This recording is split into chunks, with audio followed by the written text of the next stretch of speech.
All right. What is going on? Hold up real quick. Sorry, babe.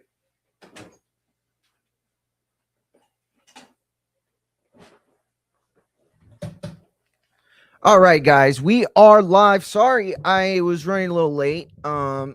Wasn't feeling super great this last day or so. Hold on. Dad, I'm live. What's up? I'm live. What's up, Dad? I, I, okay. Okay, great. That's awesome. All right. Probably like 7 or 8. I'll let you know though. Okay. Uh-huh. All right, bye. All right, guys. Sorry about that. Wood Warrington, round 1, 20 seconds. Sorry about that again. Running a little late. Did anybody see the Sandy Ryan fight? I'm going to have to go back and watch the Sandy Ryan fight now.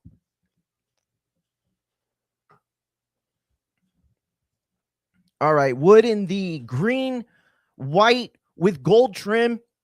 Warrington in the white and yellow. That's the first round. I'll be honest, didn't really get to watch it. That's okay. We're going to keep watching. Remember, we'll be live as well tonight. You know, God willing, obviously. It's Ali, champ. It's Ali. Deontay Wilder. Oh, champ. You have not been following me long enough to think that was Deontay Wilder. When I used to work for the Boxing Voice, Deontay Wilder called me a fat pussy Mexican. And then when I went back to the Boxing Voice, he texted Ness that he had people that would shoot and kill us if we kept talking bad about him. He didn't make the threat. He just said that there were people out there psycho enough to kill from him. Highly doubt it. He's a retard. But at the end of the day, we are live watching Warrington Wood 2. Very excited for this match. You know, there's a likelihood that it could still the weekend as far as great matchups are concerned. But that said, there's a ton tonight on the Barrios. I think Andy Hiroka, that fight is very underrated. Hitchens and him. And then I also have been telling everybody that the Albright Martin fight is going to be much closer than they think, despite what the odds suggest. That's a stylistically problematic fight for both, and one of them is going to have to make the adjustment to win. But anyway, we are in round 2, 30 seconds in. Wood is fighting from the center ring. He's got his power hand down. This is something Wood will do as well. You know, he'll try to get a little slick with it, right? He'll fight with the hands down. Nice uppercut, but Warrington hits back with a left hook. Beautifully timed, beautifully countered, and that's what Warrington's going to have to do, guys. This is what Warrington did last time. He let Wood find his own trouble. That's what you know, he was supposed to do. That's what he was attempting to have done.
"56 seconds left. Wood is bloodied up on the nose now, and nice uppercut off the power hand to the right.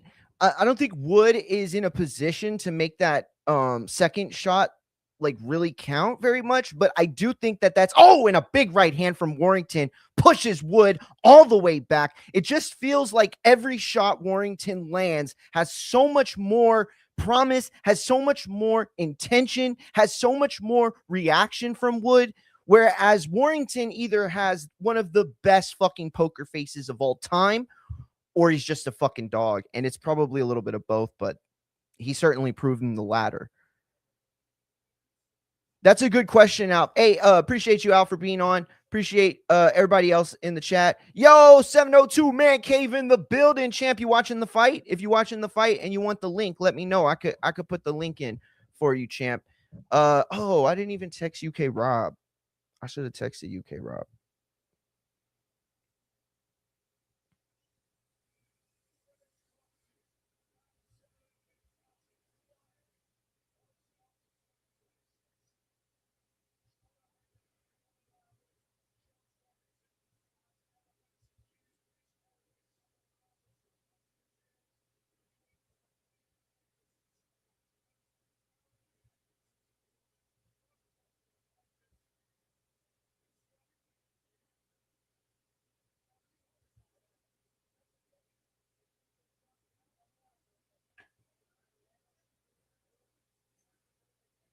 Shout out to UK Rob.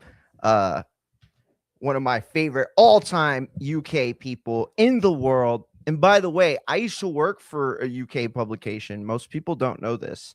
But before combat, what was it? Fight combat sport? I forgot. Whatever homeboy started. He was a really good guy too. I forget his name. Now, it doesn't feel like Wood.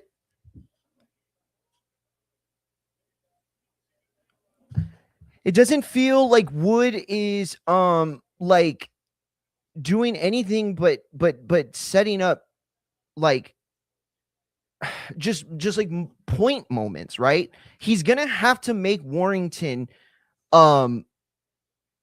he's gonna make Warrington a lot more comfortable, more uncomfortable, and that left hand is the way to do it. Out of the southpaw position, Wood now sticking that jab out. That wasn't even low. Chill, champ. That wasn't low. Even if that was low, it didn't feel.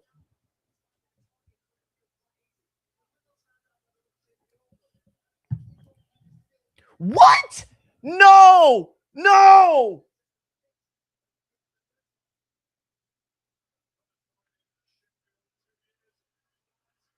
No, no, no, no. Hitchens is done, and Duarte, they're not fighting. And now fucking Wood is in the corner, and my fucking whole parlay is fucked. God damn it. Sorry. That's the back of the head. That's the back of the head, bro. Chill, Warrington. Bro, Warrington, it's not that he's not talented. Warrington is very talented. He isn't as talented as he is very veteran tactical. I'm going to put it that way. Because if I say the phrase, then y'all are going to freak out. And when y'all freak out, then everybody else is going to freak out. So I'm not going to say the phrase. I'm not going to say what he might or might not be. I am going to say that he isn't as talented as he is tactical from a veteran standpoint. Warrington with the high guard again, something he utilized in the first fight. Wood just continuing to poke out these little shots there, and I know he's trying to keep Warrington, from not seeing shots like those. He snuck that uppercut right in there, and those are great. But look, and then Warrington fires back with that. Warrington's jab affected Wood more than Wood's uppercut and left hook did, or right hook, sorry. I'm not, listen, and here's the thing, right? Obviously, I'm biased right now because Wood is a very important piece to me making any money tonight. However, I will say this. You can't say you can't say who's winning these rounds. They're not definitive wins, right? That there's no way. Nobody has definitively scored a round for anybody. I'm not saying these are like traditional swing rounds, not at all, because it's like breaks down into two camps, right? And this is what happens with judging and boxing, right? This is why so many people, and Teddy Atlas was the biggest fucking problem when it came to this, because he would have this fake outrage. You know how like Karens get all mad when your dog shits on their lawn, even though you have a bag in your hand, you're like, I'm fucking picking it up. And then they just bitch to bitch. That's that vibe. And we're seeing Wood connect. Are they counting as much in the judge's eyes. They should, but I can't say that for sure. And part of this is me like convincing myself that, I'm not going to get this money. I'm not going to get it. I'm going to lose really early in the night, and none of the other fights are going to matter. And that's okay. But I'm going to keep giving Warrington more than I probably should, because I'm nervous about the money. I'm not going to lie. Okay. A little bit of a headbutt there as Warrington charged in, caught Wood with a nice little 1-2. I think that Warrington, if he wants to win this fight, or if he wants to definitively take the momentum, he's going to have to let the hands go. He's countering well. He is. And I know that he just doesn't want to leave himself exposed for one of those awkward, changing angle shots from Wood. Wood is a very, very complicated fighter to fight against, a puncher, I should say. He's a guy who's going to give you different angles. He's going to give you change-ups and fastballs. He's going to give you a lot of different looks at the end of the day. Oh shit, I forgot to do it.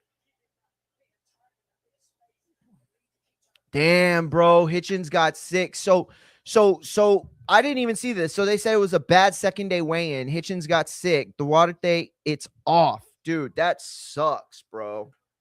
That sucks.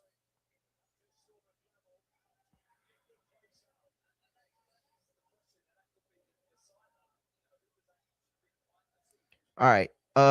Now Wood with his hands down, and the interesting juxtaposition to Warrington, who's got his hands all the way up. Warrington takes a huge leaping right.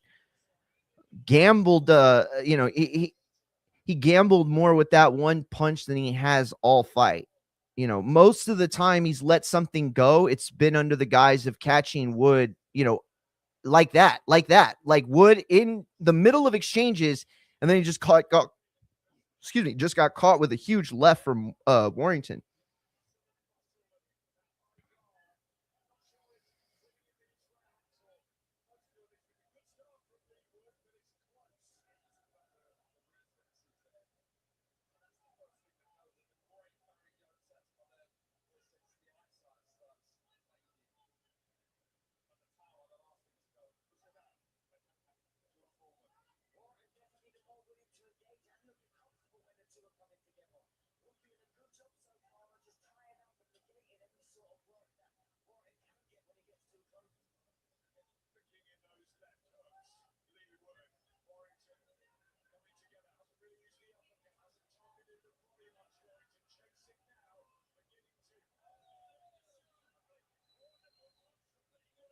Lee Wood just caught Warrington coming in.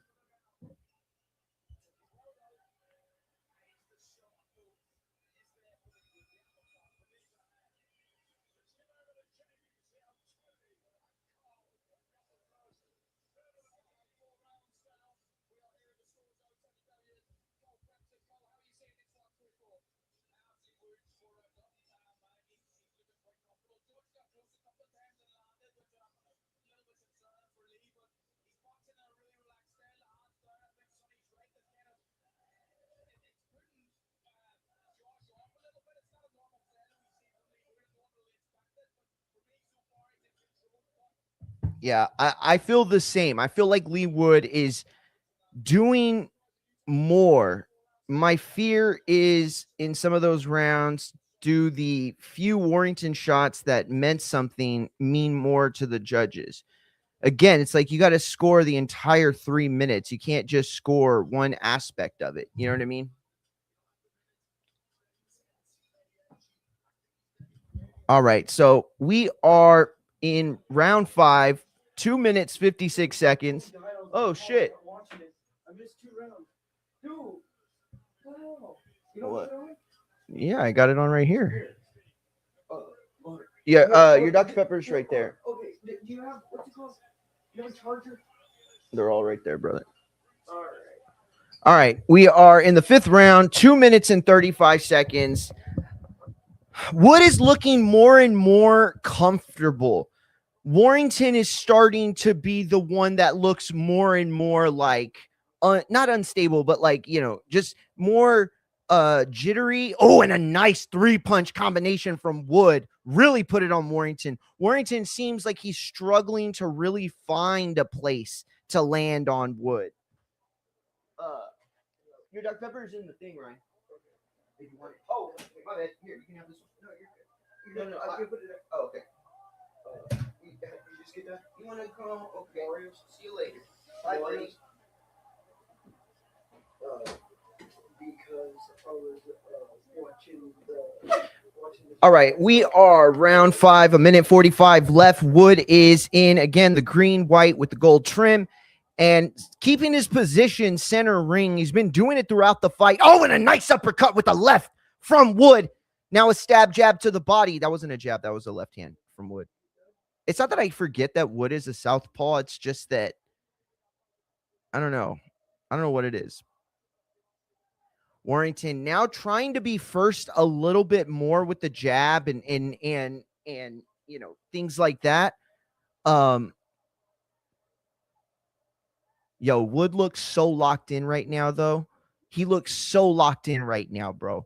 Like I'm telling y'all, he looks like it. By the way, if you want the links on YouTube, or I'm on YouTube too, but if you want the link to jump on, it's on YouTube. Just a heads up, at InfightingFX. Please hit the subscribe. And if you're on X or Twitch, please hit the subscribe too. All right, we got 45 seconds left in the 5th round. Wood still maintaining his position in the ring. This has been so far not a traditional game of ring IQ or ring real estate, but it has been for Wood. He's maintained his position in the ring, and that is where, and now he's in a more uncomfortable spot here. This is where Warrington could take a chance and, you know, try to steal the round. I don't know if, nope, never mind. Warrington's got to really make Wood, he's really got to make Wood pay for those moments. Right? You can take it out if you want. No, I'm saying like in the back, if you want. If you want, you know, I'm live, just so you know. So if you say anything, that's all. That's the only reason I was saying is because I'm live. Whoo, man, what a fight so far, guys. What a fight so far. Definitely. Oh, there's Carl Froch in the building. Mr. Salt and Pepper. Salt and Pepper's here talking to fake Drake. Look at fake Drake over there with the fake fucking Drake glasses. Dude, who's that fucking fake Drake that Froch is hanging out? Froch went to the fucking Drake lookalike contest at some pub earlier and then was like, hey, dude, you want to come be my arm candy at fucking Wood Warrington too? Oh, yo, and see that right there. These 2 replays they just showed. Fuck, they're not going to show them again. God damn it. Oh, look. Look at that. You see how Wood just reacted? That's what I'm talking about. That's the point I'm making. From my position, again, it is a biased view position. I wish I didn't bet on this fight now. But at the end of the day, what I did want to do was make it very clear how I felt about this fight, because so many people felt like Warrington would just be able to have the same success in that first fight. And so much of that first fight success depended on what Wood did do and didn't do. And now in this fight, he's doing all the right things. He's like walking the tightrope. You know what I mean? And all he's got to do is not stumble at this point. Don't give Warrington an opening like you have been, because in those moments, you take those big shots, even though you've done great work for 80-90% of the round, that's what those fucking judges will take at the end of the day. I mean, a lot of them will. I'd be shocked, honestly. Like, if this was in neutral territory, well, I'm not going to say that. Never mind. Oh, here. Oh, thank you. So you were watching? In the car in the second round?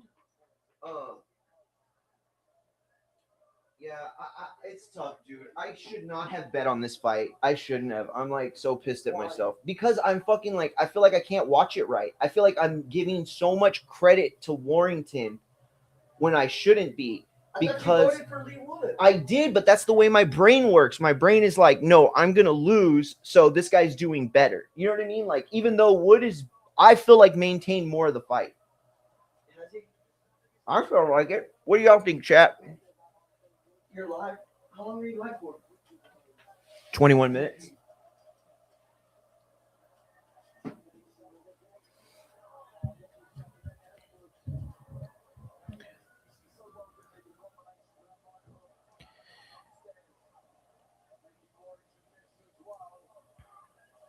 Yo, are those lights? Are those like spotlights in the air in the background? How distracting that would be for the fucking people in the audience. Like, I would be so mad. Like, look at the spotlight in front of all those people. What? Has that always been the case? Because they're at the what's it called? Where what's his name fought? Uh Not Joshua.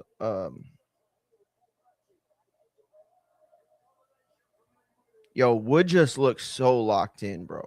Oh, beautiful uppercut. And then he throws a vicious right hook off of that. Wood landed beautifully on the end of that. And that uppercut, it was a placement shot, but he put something on it. And that's how you win a fight right there. Okay, you got to make things count. You got to make your moments count. It's not enough to just get the points. You got to put on the show for these guys a lot of times. It sucks. And you know what? That's what it is, dude. Let me tell y'all. Oh, I'm tapped in right now. I got y'all. Y'all ready? It's not the steak, it's the sizzle. And what I mean by that is that it's not about like who's actually outschooling who in the ring, right? It's not about who is utilizing the sweet science to a degree that they are noticeably and tangibly separating themselves from their opponent. That's not what it is at all, right? That's the steak. It's the sizzle. How long is that dude's hair? So when you crack him and that shit flies back and it looks even worse to the judge. The judge like, oh, that dude just got fucking stoned. And at the end of the day, when you got that short hair, it's like things like that. You know what I'm saying? It's like things like that. Also, when you're Wood and you're landing longer distance shots, like you're closing more distance, like also that's very impactful, right? So, it's about who's selling the best fight to the judges sometimes, especially when it's like really close like this.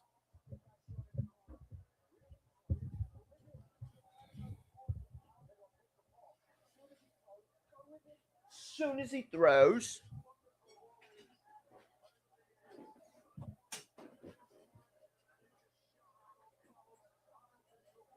Oh, wow. A full shutout on the unofficial scorecard. Yeah, that's what Tony Bell had.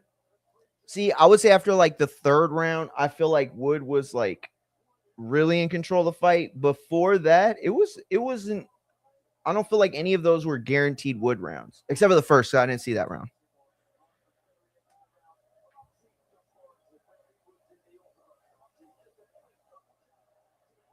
If Warrington wants to, get back into this fight, he's got to be first. He's got to be first. And I know that's tough. That's tough because you're gonna have to find a way inside before you do that. But I can't imagine him trying to counter his way, especially when Wood is having such success from that range. I mean, he's hitting Warrington in positions where Warrington doesn't even have the reach to touch him back, let alone hit him with something meaningful. Warrington, like this is the game right now. Either Warrington adapts and changes his plans to start putting rounds in the book, hoping that it's not too late. Beautiful right hand right there that Warrington caught Wood with on the counter shot towards the end of that three punch combo from Wood.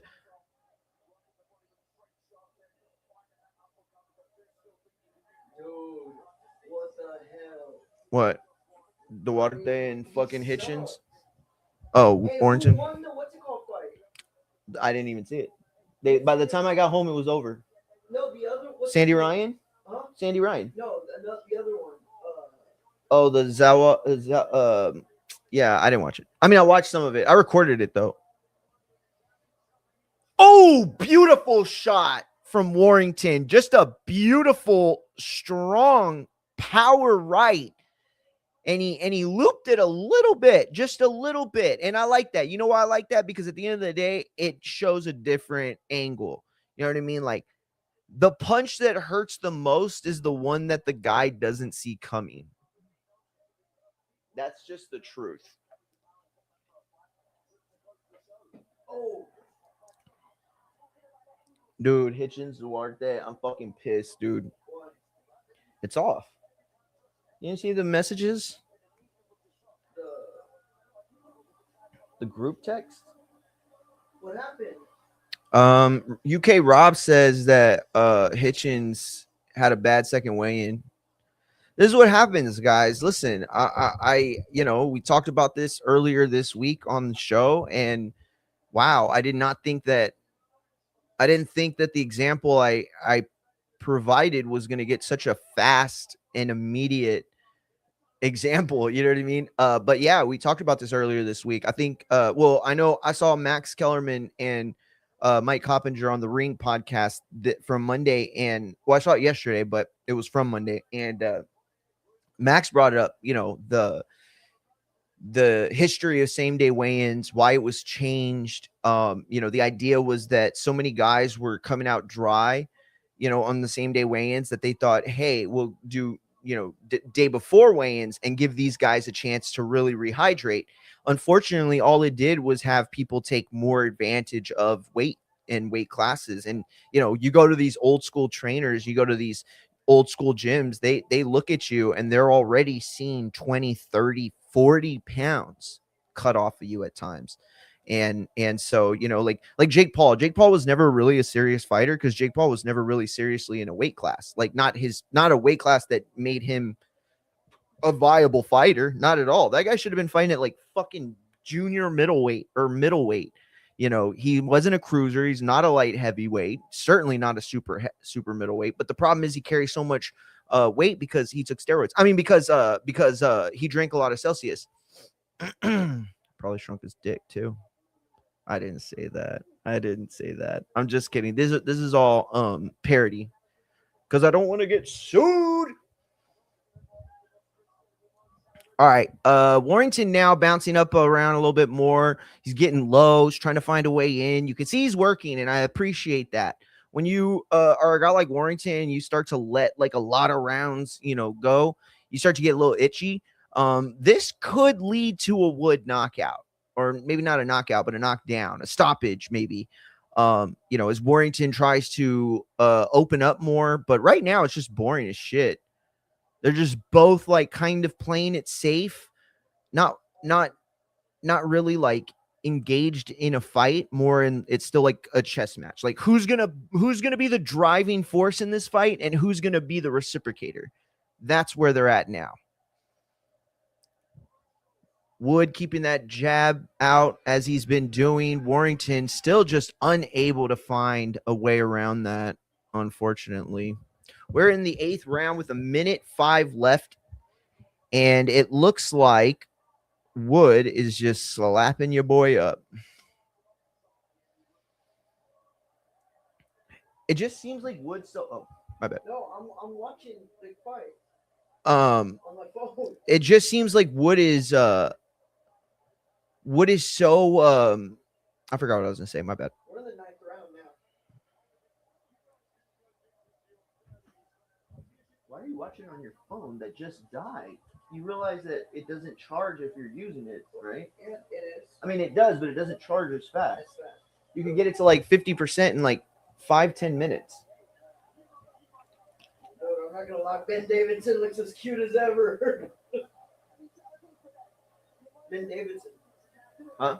So what about him? Davidson looks cute as ever. Yeah.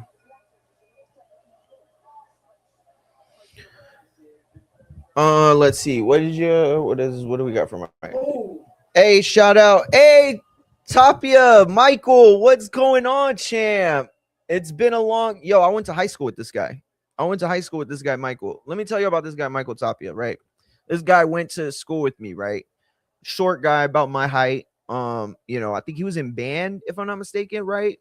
Just seemed like the coolest, like, softest spoken dude ever, right?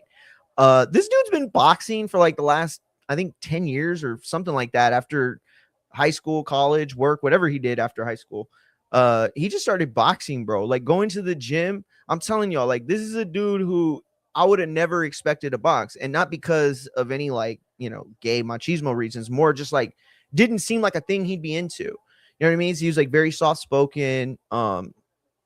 Yeah, he's a badass dude. I saw him medal up, bro, on his Facebook and shit. Shout out to Michael Tapia, bro. Tap in anytime you want, bro. Hit that link. Tell us about your experiences in the fight game, bro. You could also have, help people also like that want to get into it and shit. Let me know if you're still there, Mike. I know he's like, I signed off 10 minutes ago. Nobody's listening to you. Hey, I appreciate the 82 of you in Twitch X. I appreciate the 15 in IG, or is that YouTube, or both?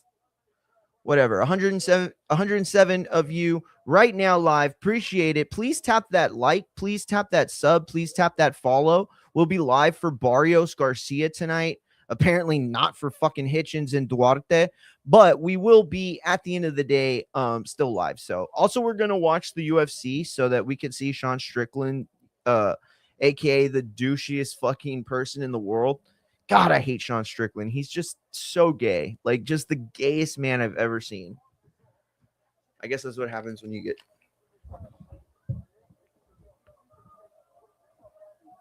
touched by your grandpa.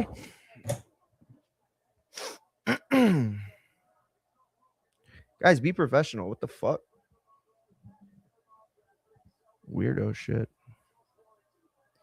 All right. Wood is... just kind of jittering around. Doesn't really seem like he wants to, physically take over the fight as Warrington sticks the jab out a couple times now. Looked like Wood was like wiping blood from his nose. It looked like Wood was like leaking a little bit, but I could be wrong. Man Cave, you still there, champ? You watching the fight?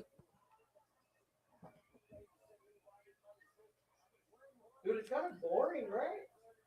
Yeah, this has definitely been a lot more of a what's the word? What's the word? Boring fight. Yeah, brother, but my job is to write. So if I can't come up with anything other than boring words, then that's that was a good one. I wish you were mic'd up for that one. No. You know what it is? It's a chess game of energy expenditure. That's what it is. Oh, I fucking dude, Ryan, come suck my dick right now. Did you just hear what I said? Dude, can you believe? No, come over here. No, come over here right now. I know, dude. Javonte Williams, bro. The boys. Hell yeah. What do you mean? We're gonna waste our time. He's gonna suck next year. No, he's not, dude. See, these are Cowboy fans, bro. This is what happens. These are two Cowboy fans. Let me tell you. Either you're super Mex and you suck the dick of every single billionaire and fucking millionaire that works there, or you're Ryan and you fucking just hate on everything the Cowboys do. Those are the only two types of Cowboy fans that exist today, except for me, but I'm different because I'm rational. I'm not irrational. Yo, Wood looks like he got his ass beat this fight, and he's winning for sure, though. At least I'm going to keep telling myself that. So the parlay don't fuck up. Ryan.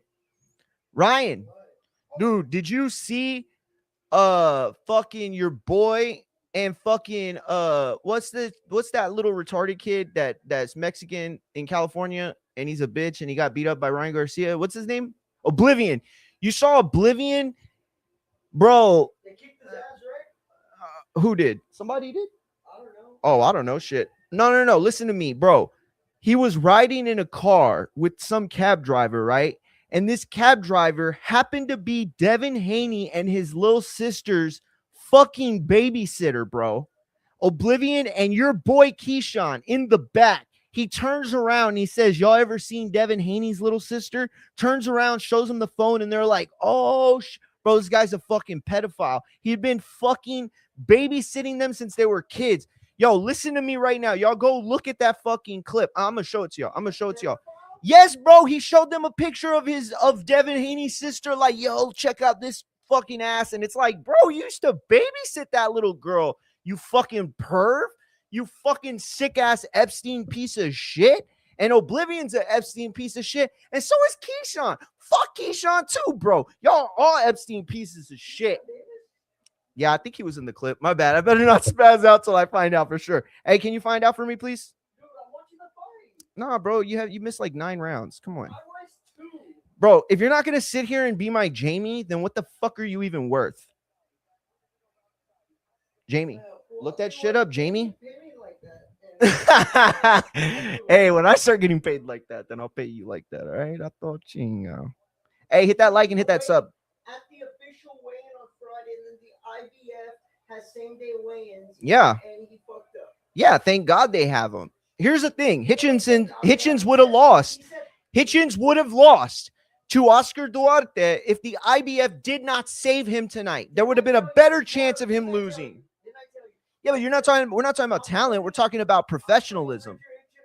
He said he was putting Richardson and Hitchens on upset alert. I didn't think Duarte was going to beat him. I did think that Duarte was good enough to beat him if Hitchinson didn't bring his A game. He clearly wasn't bringing his A game. Ooh, nice. Nice. Nice slipping. Oh, Miles said he's coming.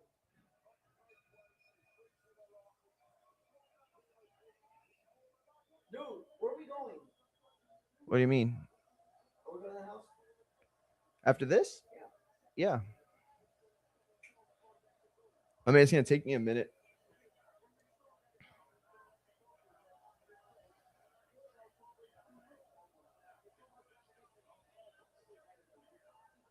All right, Warrington's got Wood in the corner. Now the ref. Y'all didn't see that? Yeah, bro. I'll show it to y'all. Fucking yeah, bro. These people are sick, dog. They're sick. They're sick, bro. They're out there too. I'm gonna tell y'all. I have like a nose for them. I'm pretty sure like 4 dudes tried to pick me up when I was a kid in elementary. Like they pulled over. They didn't have white vans. See, that's the scam. They tell you they got white vans. They don't got, some of them drive Suburbans. The guy that tried to pick me up was in a black Bronco, like exactly like the OJ one, except it was all black. And he was like, "Hey, kid, I got candy." I'm like, "My mom got candy. What the fuck?" They forgot. See, you can't pick up kids in the hood because you don't know what kids in the hood want, right? Like if he would have said, "Hey, I got nunchucks and throwing stars," I'd have been like, "It's fucking game time, dog. Move over. Slide that van door." If he would have been like, "Hey, we got a bunch of bottle rockets and black cats," I would have been like, "Hey, Charlie, point the way, Holmes. Where you live at? Hey, good thing you got all your blinds covered, bro, because they're going to try to fucking see what we're doing. They don't need to see them fireworks." But I never fell for it, though. Mostly because my grandma lived like 5 houses down from the school. But that was like a real dangerous 2.5-minute walk. Yo, shout out to Woods Corner Man. He went from looking like he was in Terrifier 4 to looking now like he ready to pose for GQ. Oh, nice little left from Wood. Whip that thing over. Yo, if you could hit that like, if you could hit that sub, if you could hit that follow, we go live Monday through Thursday, YouTube, Twitch, X, IG, TikTok, live every single day, Monday through Thursday. And then, of course, on Saturdays for the big fight. We'll be live tomorrow as well for the Clarissa Shields and Cruz DeZern fight. I don't think it'll be super late, but we'll see. Did you see their face off, Brian? Who? Cruz DeZern and Clarissa Shields. Yes. Did you see Ryan Garcia and Mario Barrios? The weigh-in? Yeah. I mean, I just saw the clip. When they got into it? Mm-hmm. Dude, Barrios looks huge. Yeah. He looks like a master dancer. Yeah, bro. Mario Barrios, like when I first covered him, he was a featherweight. When I covered that fight when he was here in Corpus. No, it wasn't Corpus, San Antonio. I mean, I covered a couple of his fights, but did he ever fight in Corpus? Yeah, he did. He did, right? It was on the Cowboy? but that wasn't on this card though, right? No. Davis Yeah, on the tank card when you fought Cowboy. Yo, if you're from Texas and you don't know about that Mario Barrios Cowboy fight, yo, that shit was real Texas boxing.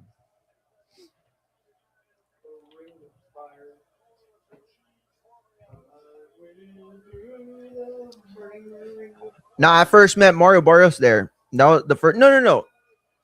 That was the first fight I covered him.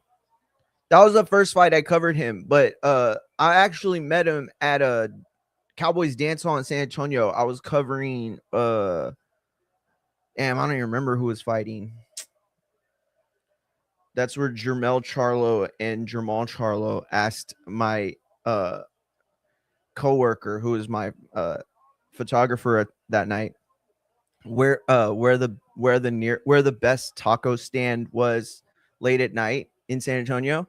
And my friend, who's like had a fucking his wife since he was 14, was like, well, most of the taco stands are closed late at night. He didn't know he was talking about pussy.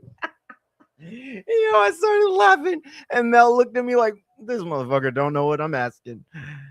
Oh man, he's a meth head now. Maul, not my friend. Here it goes, 12th round. The hell, we're in the 11th. Dude, you're watching on your phone? Like, literally, it's right here. Yeah, but it keeps lagging over here.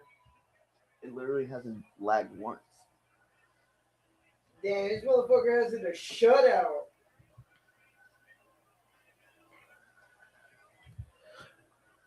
I'll be honest, this fight kind of shit the bed.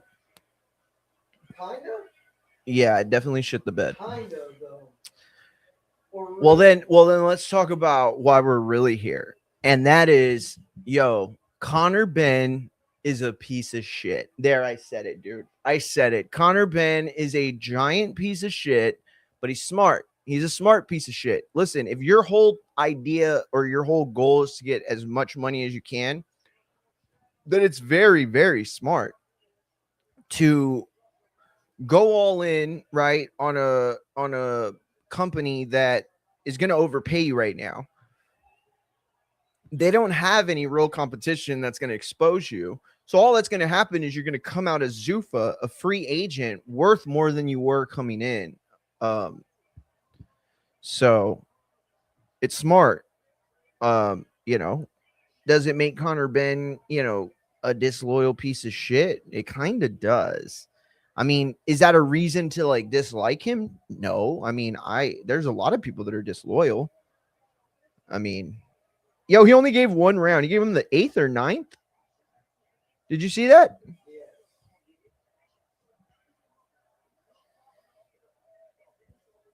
So, we are 2 minutes, 20 seconds left in the 12th. Wood got it to his hand out. Yeah, this is ridiculous. Warrington is backing up as Wood just sticks that jab out, dude. He's like literally not doing shit. Oh, nice. Wood caught Warrington with a left, and I think that Warrington wasn't expecting that shot. I won't say that he buckled, but he definitely there's a move before the buckle. So when you hit somebody on that spot, their knees buckle, right?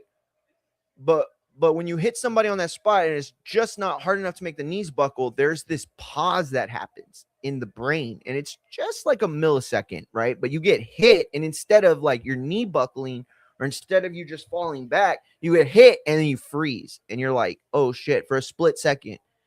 And then, your brain kind of catches back up. Yeah, dude, Warrington has got no answer for how to get inside all fight. The only thing that's helped is when Warrington is overexposed himself. What a weird cut on Wood's cheek. That had to have been a headbutt. Like that right there. Hey, yo, Warrington trying to headbutt again? Chill, champ. Yeah, and see, I don't like this. I don't like this from Warrington. This is like bullshit, bro. It's like, oh, so you lost the whole fight, and now in the 12th round, you're gonna come in with your fucking head? Like, chill, bro. Just because he couldn't find a way in, so he's getting like not desperate. What's the word? Bitch made. I don't know. Yeah, this was a great performance by Lee Wood. It may be time for Warrington to. Oh, nice. Warrington landed a nice little right to the body and then a right to the top. 10 seconds left in the 12th. Knocks him out right here, ready? That'd be great. Oh, that was to the back of the head. Yo, why did the ref look so mad every time he broke him up? All right, that's the distance there. Sorry, you can't bend. They suck. Let's see.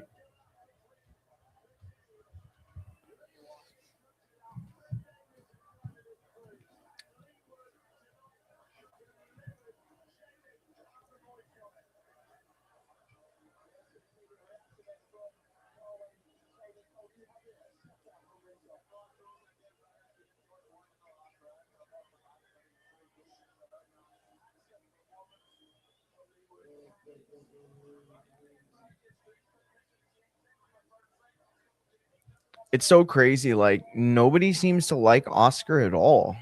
Oscar who? De La Hoya. Yo, Virgil Ortiz Sr. is going hard at him right now. They gave Warrington that last round. Frampton was looking for a round to give him. I mean, I guess you got to give him that round, but I don't know. He only won it because he just kept charging with his fucking head. Mm, mm, mm, mm, mm, mm, mm, mm, mm, mm.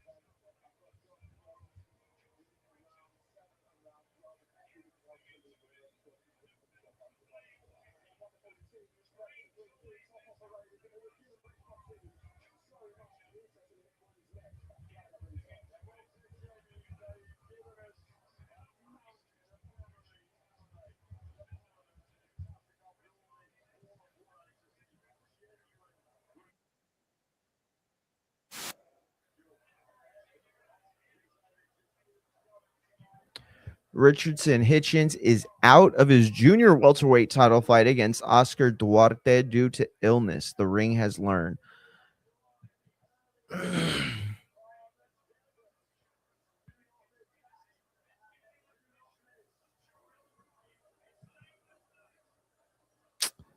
Man, dude, I cannot believe Hitchens again, dude. Again.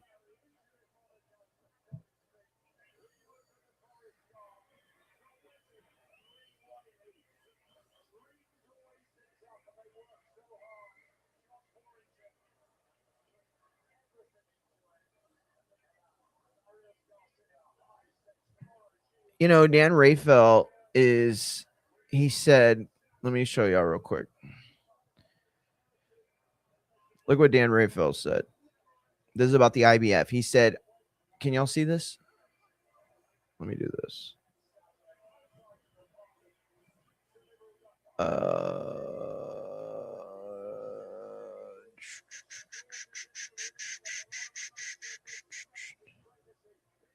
Where the fuck is the...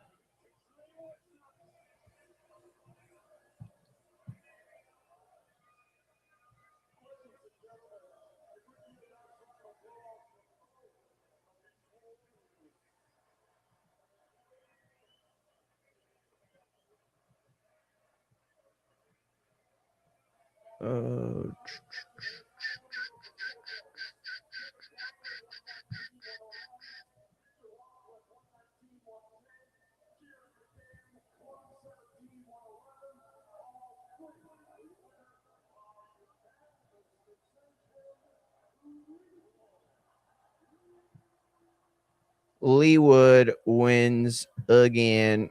All right, look, this is what Dan said. He said, Ryan, are you listening? Dan Rayfeld said, I'd imagine Hitchens becoming ill is related to the same day weigh-in. The IBF has to get off that shit. He put but sick. The fighters waste a camp, don't get paid. The fans lose a quality fight from the card, and the IBF doesn't get paid either.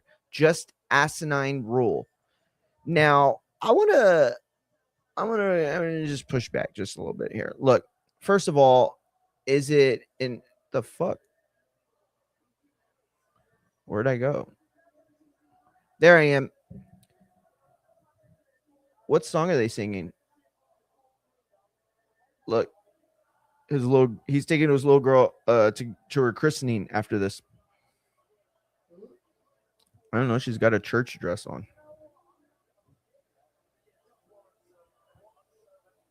So anyway, here's the thing, right? Dan is he's not wrong, but here's the thing, right? I would say the bigger issue in boxing is having fighters try to drop down so much because there's only the day before weigh-in. Not keeping fighters within a certain limit of their fight means that these guys can just run up the board on their pounds and stuff, and we've seen that like over and over again. For all the talk about, oh well, nobody else is doing that, so it's like IBF is the only ones trying to course correct. Do you punish someone for that? Like let's say like I don't want to trigger none of the pussies, so let's just say a Republican comes up with an idea for deporting illegals, right? That doesn't involve killing any American citizens. Well, wouldn't you prefer that idea? Of course you would, right? And it's kind of like the same situation here. Like, I'm not going to hate on somebody for trying to make things better for the bigger picture. At the same time, I'm a realist, and I do understand what Dan Raphael is trying to say, or I do understand his point, and he's right. If the whole point is just to, get to the fight and let these guys get in there, then yeah, we can take away even more safeguards that make sure that they're physically able to fight. But what Dan is really saying here is, damn, why couldn't we have one less safeguard, right? But that doesn't change the fact that this guy is either not fighting in the right weight class, his weight cuts are going terribly. Like, there are so many aspects of this that don't have to be simply because they were trying to make it. And then, by the way, ask yourself that question too. If it's a problem that you're trying to make X amount of weight, like Ryan Garcia, Ryan, what do you think Ryan's going to come on tonight? What he's gonna weigh? Yeah. Probably about maybe 159, 160. I would say that if he's in great shape, if the Ryan Garcia that we know comes to fight 160 is about what I'd expect. Honestly, I wouldn't be surprised if he comes in at super middleweight. This is a big kid we're talking about in Ryan Garcia. Fucking wide. This kid is, and Mario Barrios is big too. I think Ryan is going to end up being at 154 by the time next year, assuming he's still fighting. But I don't think this kid is set to be anything close to a welterweight. Frank Martin, yeah, I think he does win. I just think it's a close fight. I think it's going to be against Albright. Yeah. Yeah. Listen, if you want to go and take off and shower and everything, and come back and pick us up. Okay, I'll do that then. Are you sure? Yeah. What time? I mean, I'll be ready I'll be ready by 5:30. Honestly, okay. I'm gonna get off in about 15, and I'm ready to go. My stuff's packed. I just need to quick dress. All right. Well, call Adam and tell him you'll be there in an hour, then, so he's ready. Okay. All right. Hey, is this you who good? Yep. I'm gonna take it. All right. You who? All right. Dude, please text me or call me before you're heading over here. That way I can be ready. All right. Bro, don't go to sleep. I'm not. All right. Warrington is being interviewed now, and what's the matter, Mama? Come on. Show everybody how much weight you lost. Give him a spin. Come here, Canelo. Beg. Beg. Beg. Beg. Sit. Canela. Beg. Beg. Let's see. That's not a beg.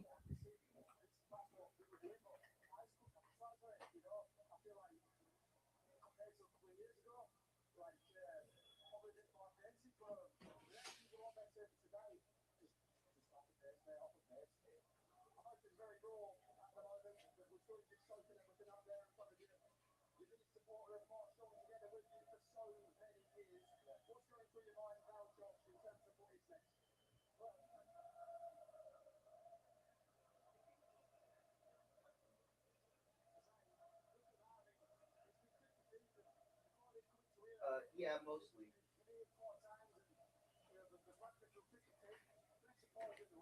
Hey, damn this motherfucking rug, dude. Fucking done with this thing. Bro, y'all saw what just happened right there? I saw a flea on her. She has a flea collar and it kills the fleas. But these fucking cats, dude, that are fucking homeless, my wife fucking feeds them. And of course they fucking come back. And it's like, what am I going to say? Sorry, honey, your heart's too big. And the heart medication on the dogs doesn't work if you fucking invite every flea and tick into the house. But, oh God, I thought she heard me.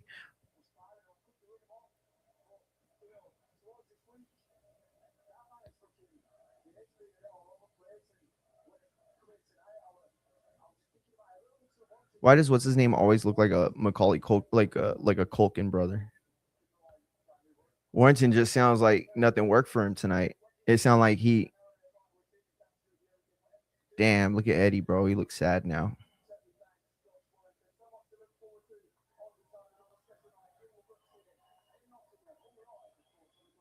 Yo, that was crazy. Yo,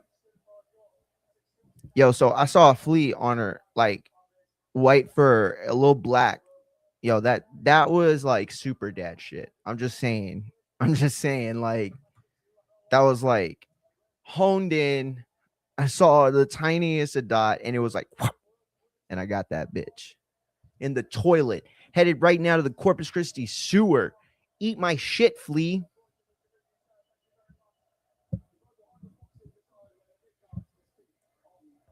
All right, so let me go through some of the things that we were just talking about here.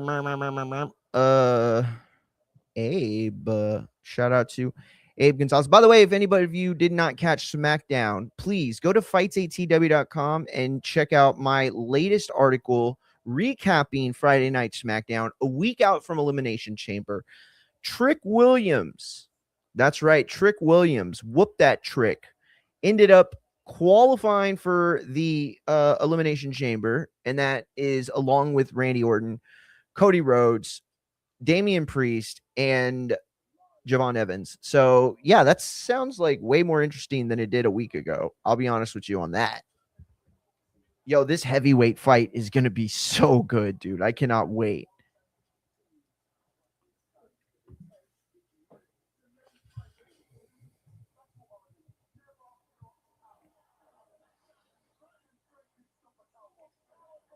Franklin Atama is exactly the kind of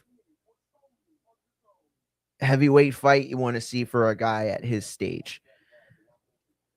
Like that Charles Martin fight with the Ajabe, like that was like perfect crossroads type fight right there, right?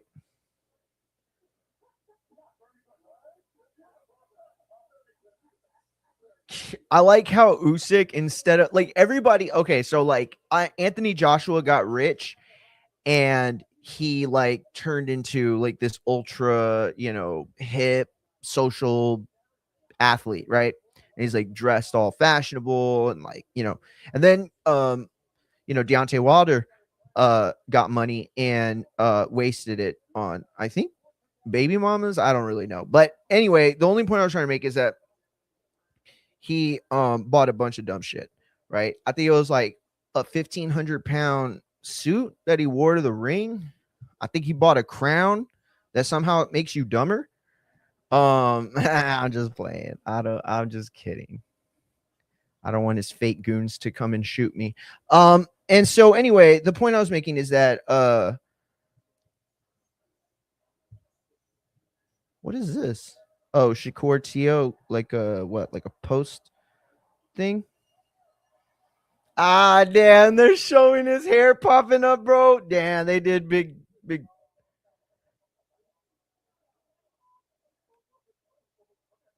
Fabio Wardley when he picks it up like that.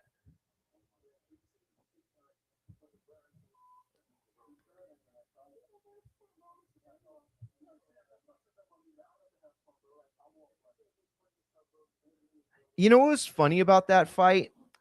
Was it just me, or did sometimes Big Baby sound like he was trying to do a UK accent at times? I don't know if he was trolling or like some Americans, mind you, they're the morons like me, will I mean, I don't do this part, but like they'll like sometimes like break into the accent of the other person because they're dipshits and they have like no cultural acknowledgement of any other place in the world. They're like, okay, so you got to understand, because I'm assuming most people in the UK are watching this one, right? But I know some of my other listeners are there. I can see you in the chat. Shout out to everybody. I'm gonna say this: like, Americans can be naive to the rest of the world. They can be ignorant to the fact that other countries have tons of history and have they were like well developed, places long before America was even a fucking idea. And that's not to say like anyone's better than anyone. It's just like everybody has their shit. Americans can sometimes be guilty of living in their bubble and not realizing there's stuff outside of it, right? Like you can tell a lot of these morons today, like if you hear we speak English in America, like that's like low IQ moron shit. Of course we speak, that's, yeah, of course, that's not the language that originated in America, nor is it the language that was first spoken on this land. And here's the thing, maybe you don't give a shit about any of that, that's cool. But the point is that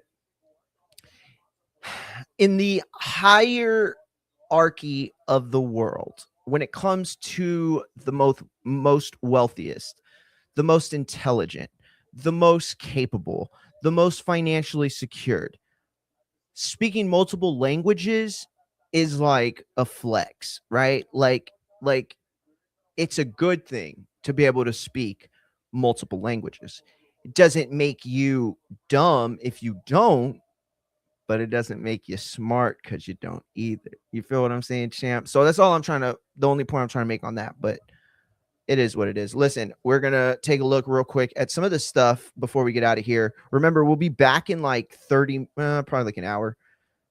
Before 7, for sure, we'll be back. So make sure you're subbed. Make sure you hit the follow on Twitch, on YouTube, on X, on TikTok. Let me just do a real quick like post show thing before we head out. Probably got like another 20, 15, 20. Anybody want to jump on? Yo, who the fuck has sent me? Oh shit. My bad. Fuck.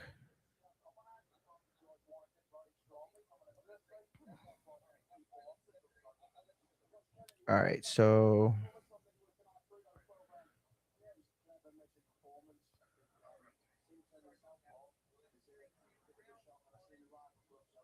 post show discussions.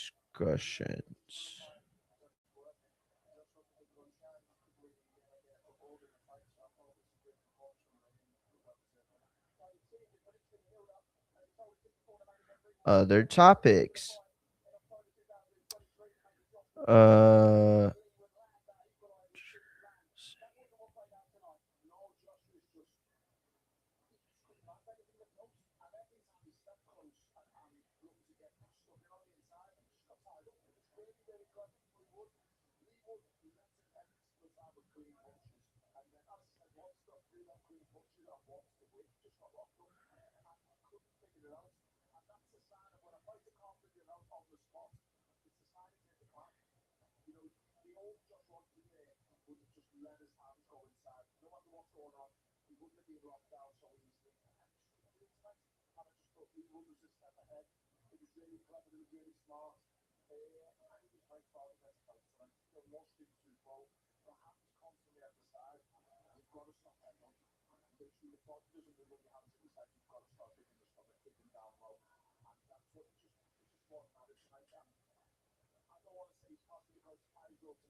All right.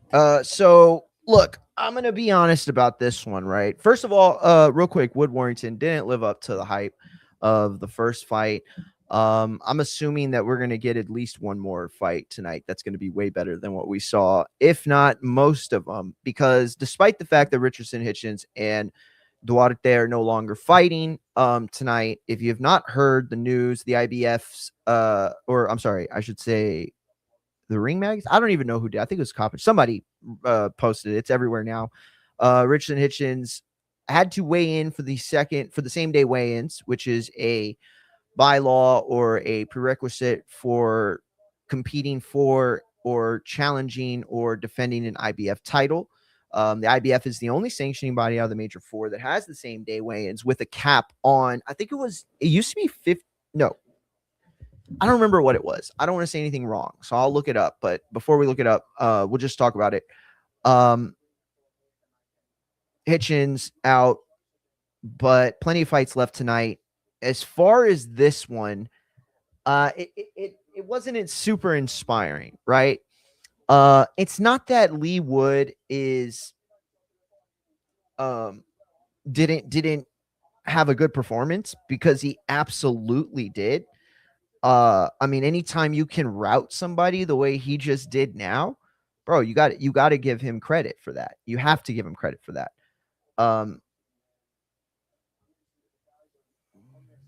That said, though,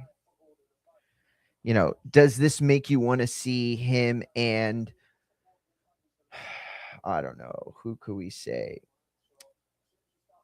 Nobody's going to be beating down the door for the Oshaki Foster fight. I don't think. You know what I mean? There are a lot of routes to go.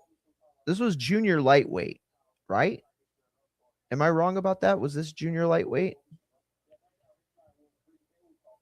What was the first fight at? I can't even fucking remember, dude. Yeah, super featherweight. Okay. So, just looking at the super featherweight rankings real quick. Oh, lightweight.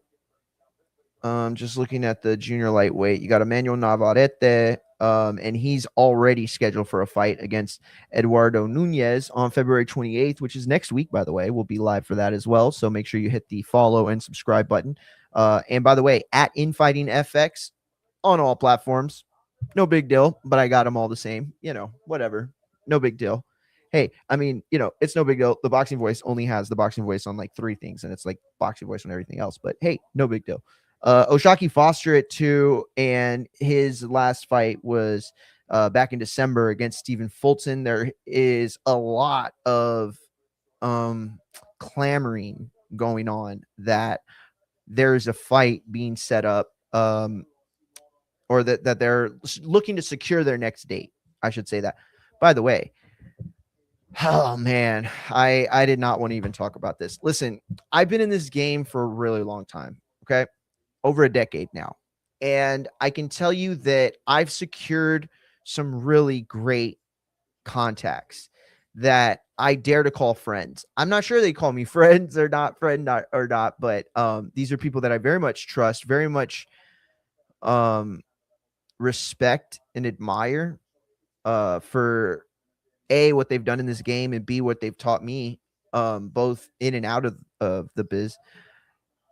Sometimes we get information that I think is just thrown out there to see what other people will think, right? And like, people don't want to give, like, they don't want to source themselves out. So I say all that to say this. There is a world that exists online, right?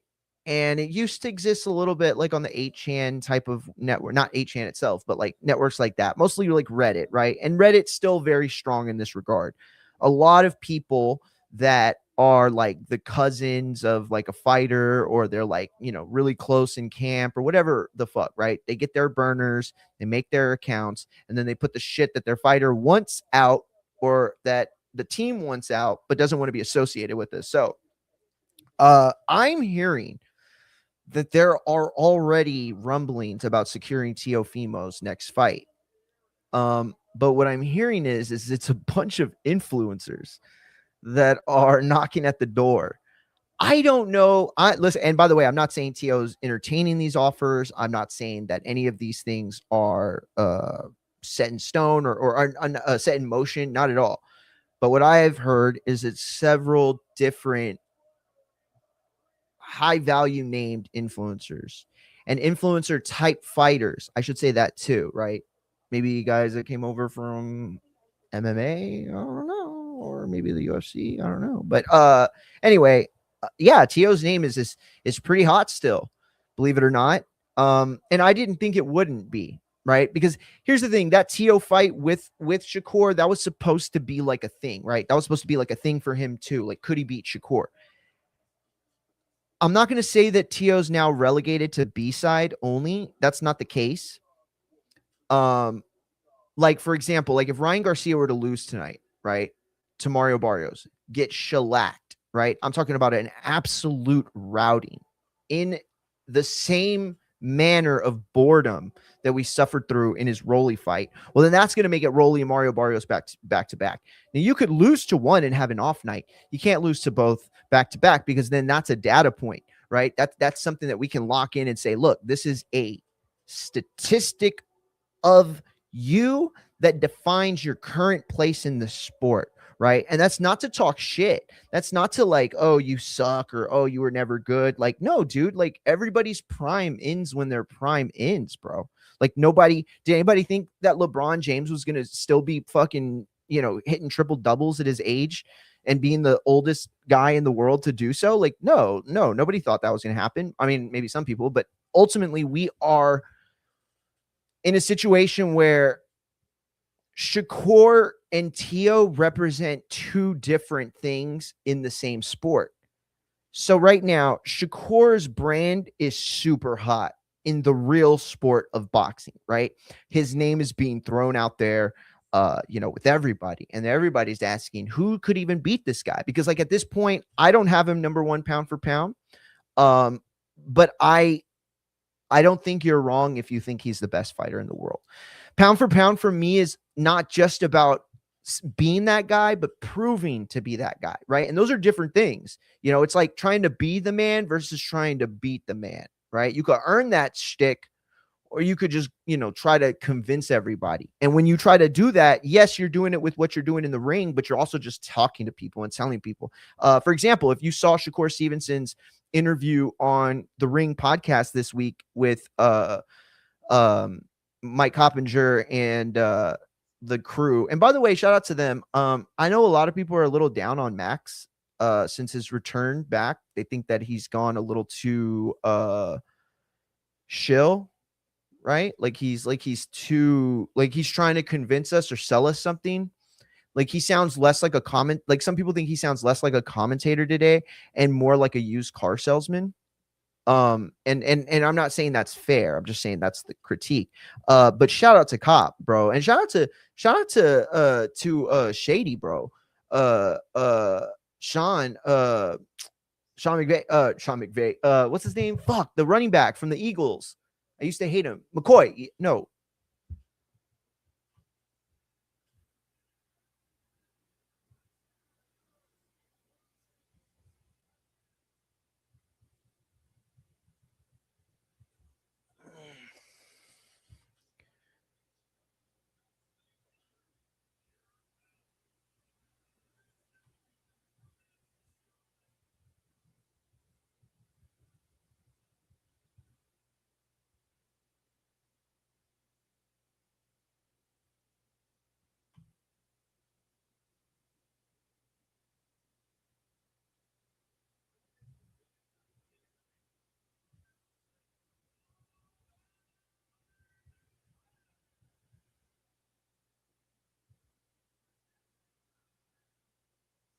Yeah, LaShawn McCoy. I kept saying Shady. That's his nickname. But yeah, LaShawn McCoy.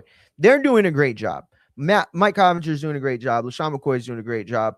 Gabe's doing a great job. I'm not saying Max isn't doing a great job. What I'm saying is that Max has been doing a great job since he was the stat bitch on Around the Horn. I didn't mean that to sound like disrespectful. I just meant like, the Around the Horns always had like the data bitch, right? Like the research bitch that's like, oh yeah, this is what you got right.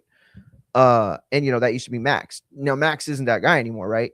So like he's supposed to everybody thought he was gonna be like the next Jim Lampley, right? Even better. And he's so good and he understands this sport at like an artistic level, or maybe even an autistic level. Who knows? But either way, it's great for us who want more and more information and as much information as we can get about the fights and have these in-depth conversations, because a lot of this stuff is very it's very not complicated, but context is king for everything, right?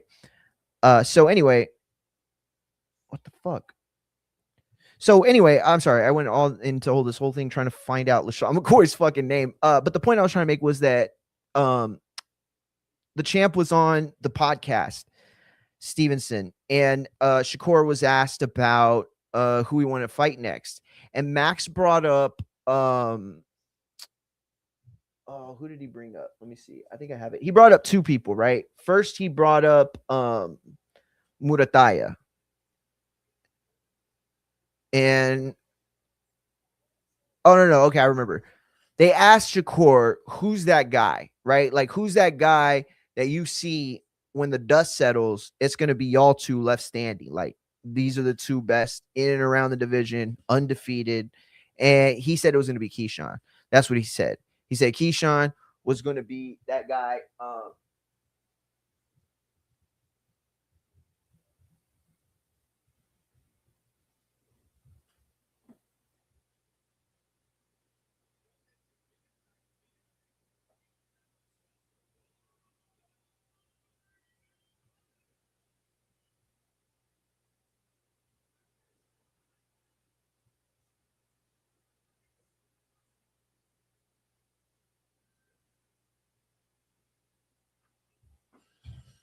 So anyway, yeah, I was gonna try to find the clip, but I can't find it. So anyway, they asked Shakur, who he thought was gonna be the one left standing. He said Keyshawn Davis, and I think that's a very solid point. I think him and Haney is also a fight that could be solid. Although the idea of who's left standing and undefeated, obviously Devin Haney is technically whatever. So anyway, he said that, and then Max brought up Murataya. Now the entire panel of Mike Oppinger, LaShawn McCoy, and Gabe Rosado, all of them agreed that Murataya is a fantastic opponent and has rightfully earned the opportunity. Now, Shakur's response was just fucking fabulous, dude. It was so good. He was and here's the thing, he's being so genuine. Like, he's not trolling, he's not putting up an act, but they were like, well, we want to see you with Murataya. And of course, fucking Max is all horny, and you can like see his fucking boner sticking out of the table, like the table's lifting up, and he's just like horned out of his mind. Like, what about Murataya?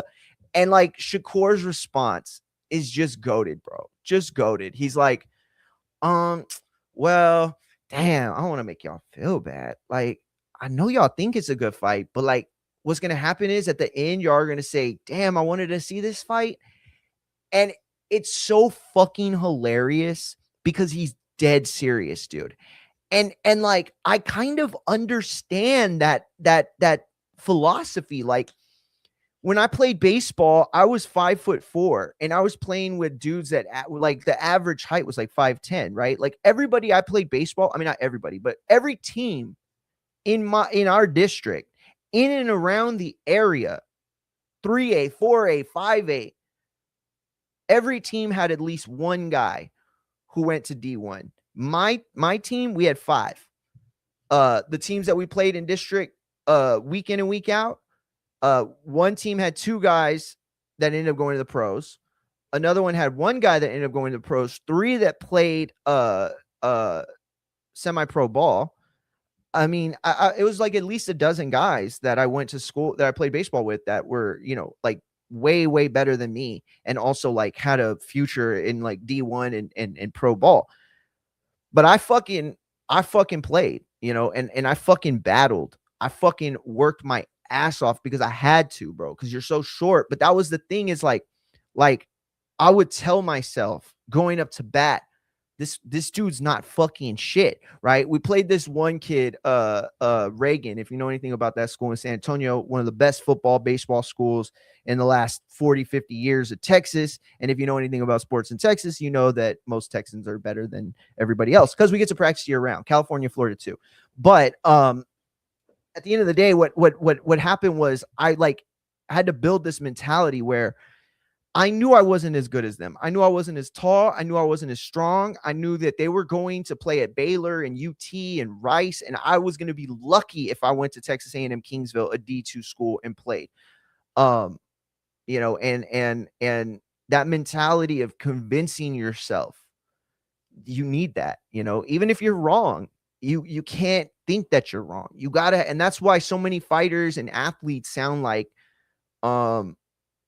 selfish or sound like prima donnas or narcissists. It's because you got to be selfish when you're a pro athlete, and especially when you're a pro athlete that demands as much as boxing. ESPN, I think it was ESPN or Sports Illustrated, one of them put out a list of the most the toughest sports in the world, and boxing came out number one because it is. And they had this conversation on the ring. It was a really good show this week, by the way. Obviously it's going to be old by the time any of you check it out because it was about Barrios and Ryan Garcia, but it's a good show. It was a really good show. They spoke about what's the hardest thing to do in sports. And I'm talking American sports too, by the way. Shout out to everybody in the UK, but I'm not super familiar with darts, not super familiar with snooker snooky from Jersey Shore. I don't know. But I'm not, you know what I mean? So I'm just talking about this. But baseball is the hardest thing to do. Hitting a baseball is the single most difficult not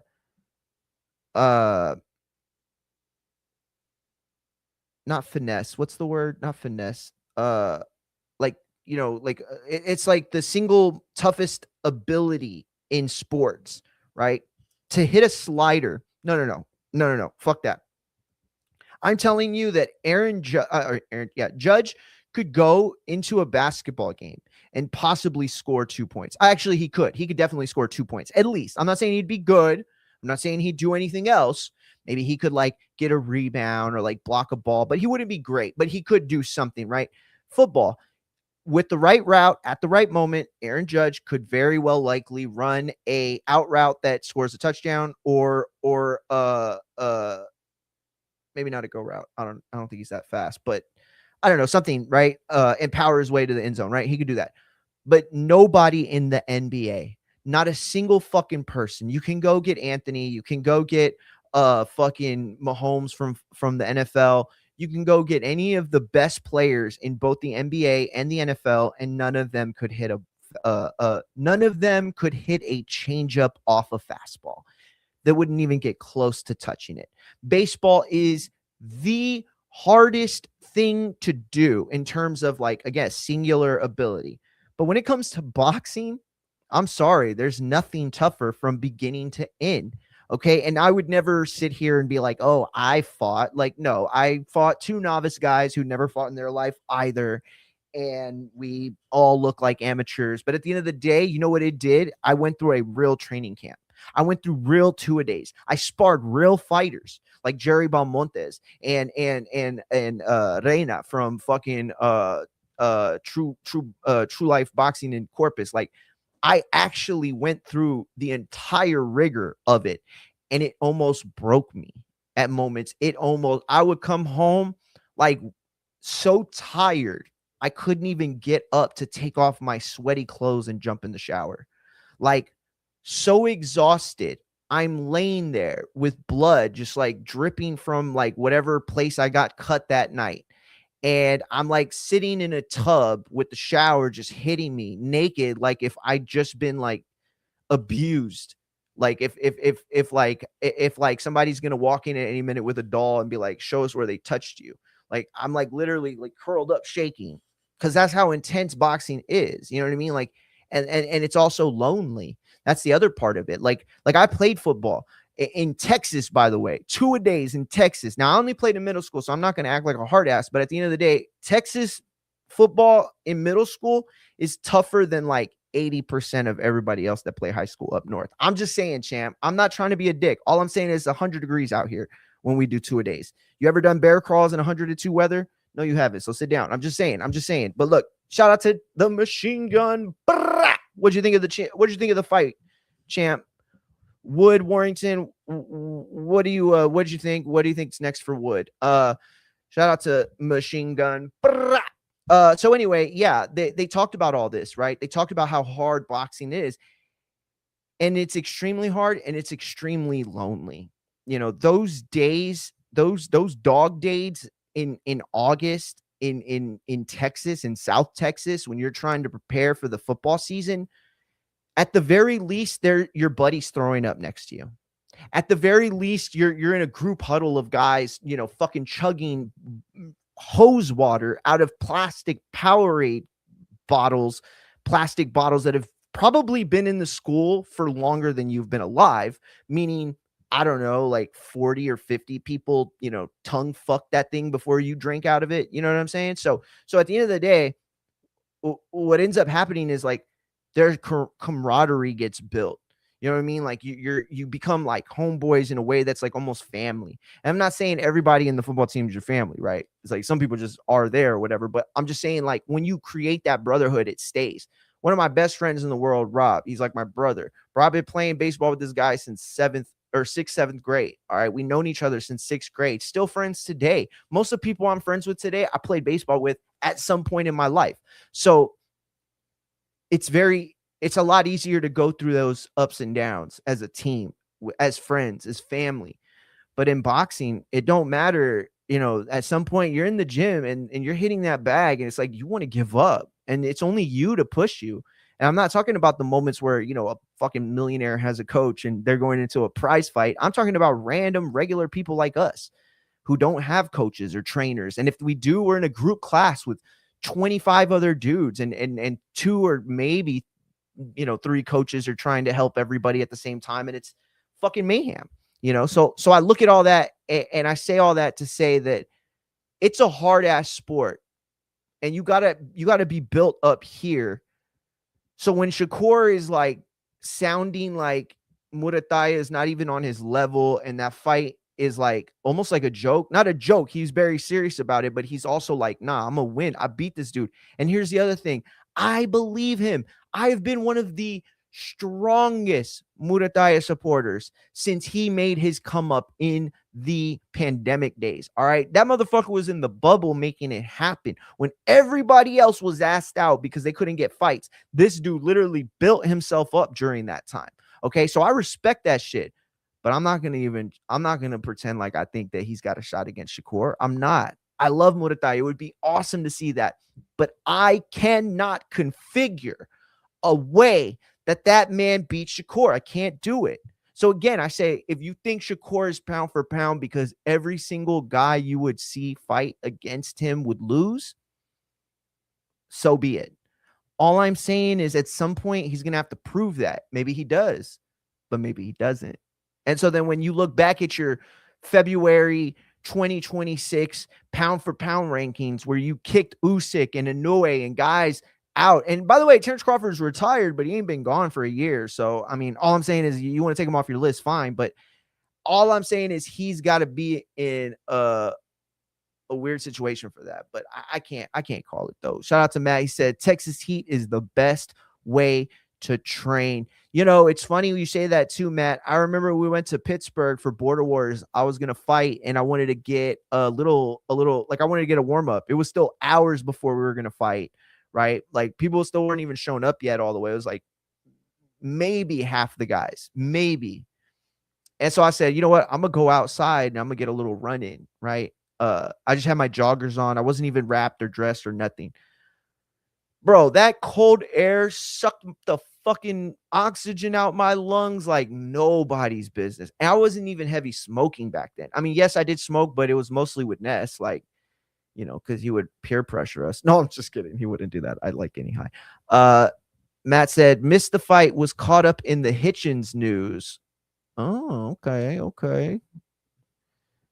Damn, champ, it took you 12 rounds to read an article? No, I'm just playing. I'll just play it. Yeah, no, that's crazy, dude. I'll be honest, I'm fucking kind of mad about it, or I'm very mad about it, but I'm also a little torn, Matt. Tell me what you think of this real quick. I'm gonna show you right quick, okay? Man, shout out Team Batman, bro. Team Batman Boxing. If you don't know who that is, go to fucking X. Follow my man at Team Batman 4. Team Batman Boxing, bro. This is a real one, bro. He's been in the community for years. All right. You put some respect on this man's name. You call him Sir Team Batman because he been knighted. You bitch. By the way, anybody looking for a new album or some new music to listen to, something with some realness to it, yo, give that Baby Keem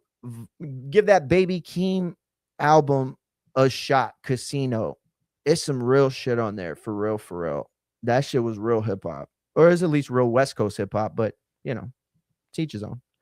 But yeah, I'm listening to that right now. It's good. I haven't heard it all, but I've heard a lot. Okay, so Matt, this is what Dan Rayfeld said. Fuck, I didn't even save it, did I? Of course I didn't, because I'm an idiot. All right, let me see. Dan Raphael.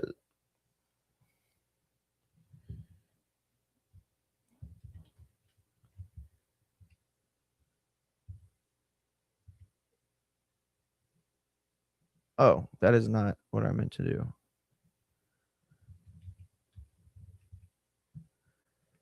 All right. So we had went over this a little bit ago, but I'm gonna re-go over this, Matt, if you're still there. Bro, we had track practice today, and that north wind was cold AF. Oh yeah, it's worse for y'all. See, I bitch about the heat, but them DFW boys, they got it worse because they got to deal with the heat, but then they also got to deal with some crazy cold too. So their heat's not as bad as ours, but they got to deal with heat, and then they also got to deal with like crazy ass cold that we don't know nothing about down here. Corpus Christi, champ, about 3 hours from the border, 3.5.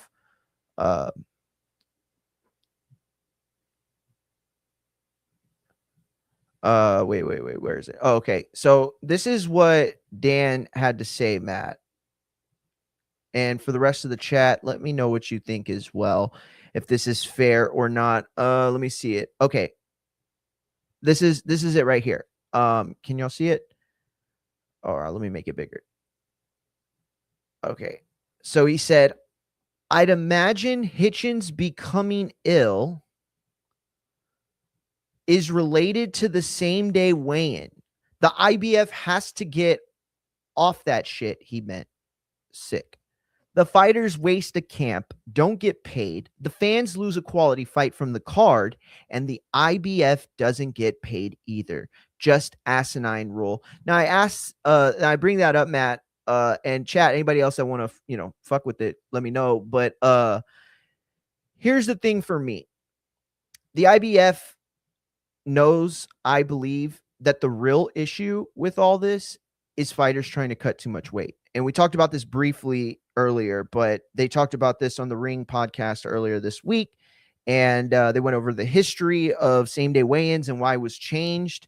And it was changed because fighters were drying out on the same day, right? And so they thought, hey, let's make fighters weigh in the day before, and that'll give fighters an extended amount of time to rehydrate, and get their legs under them.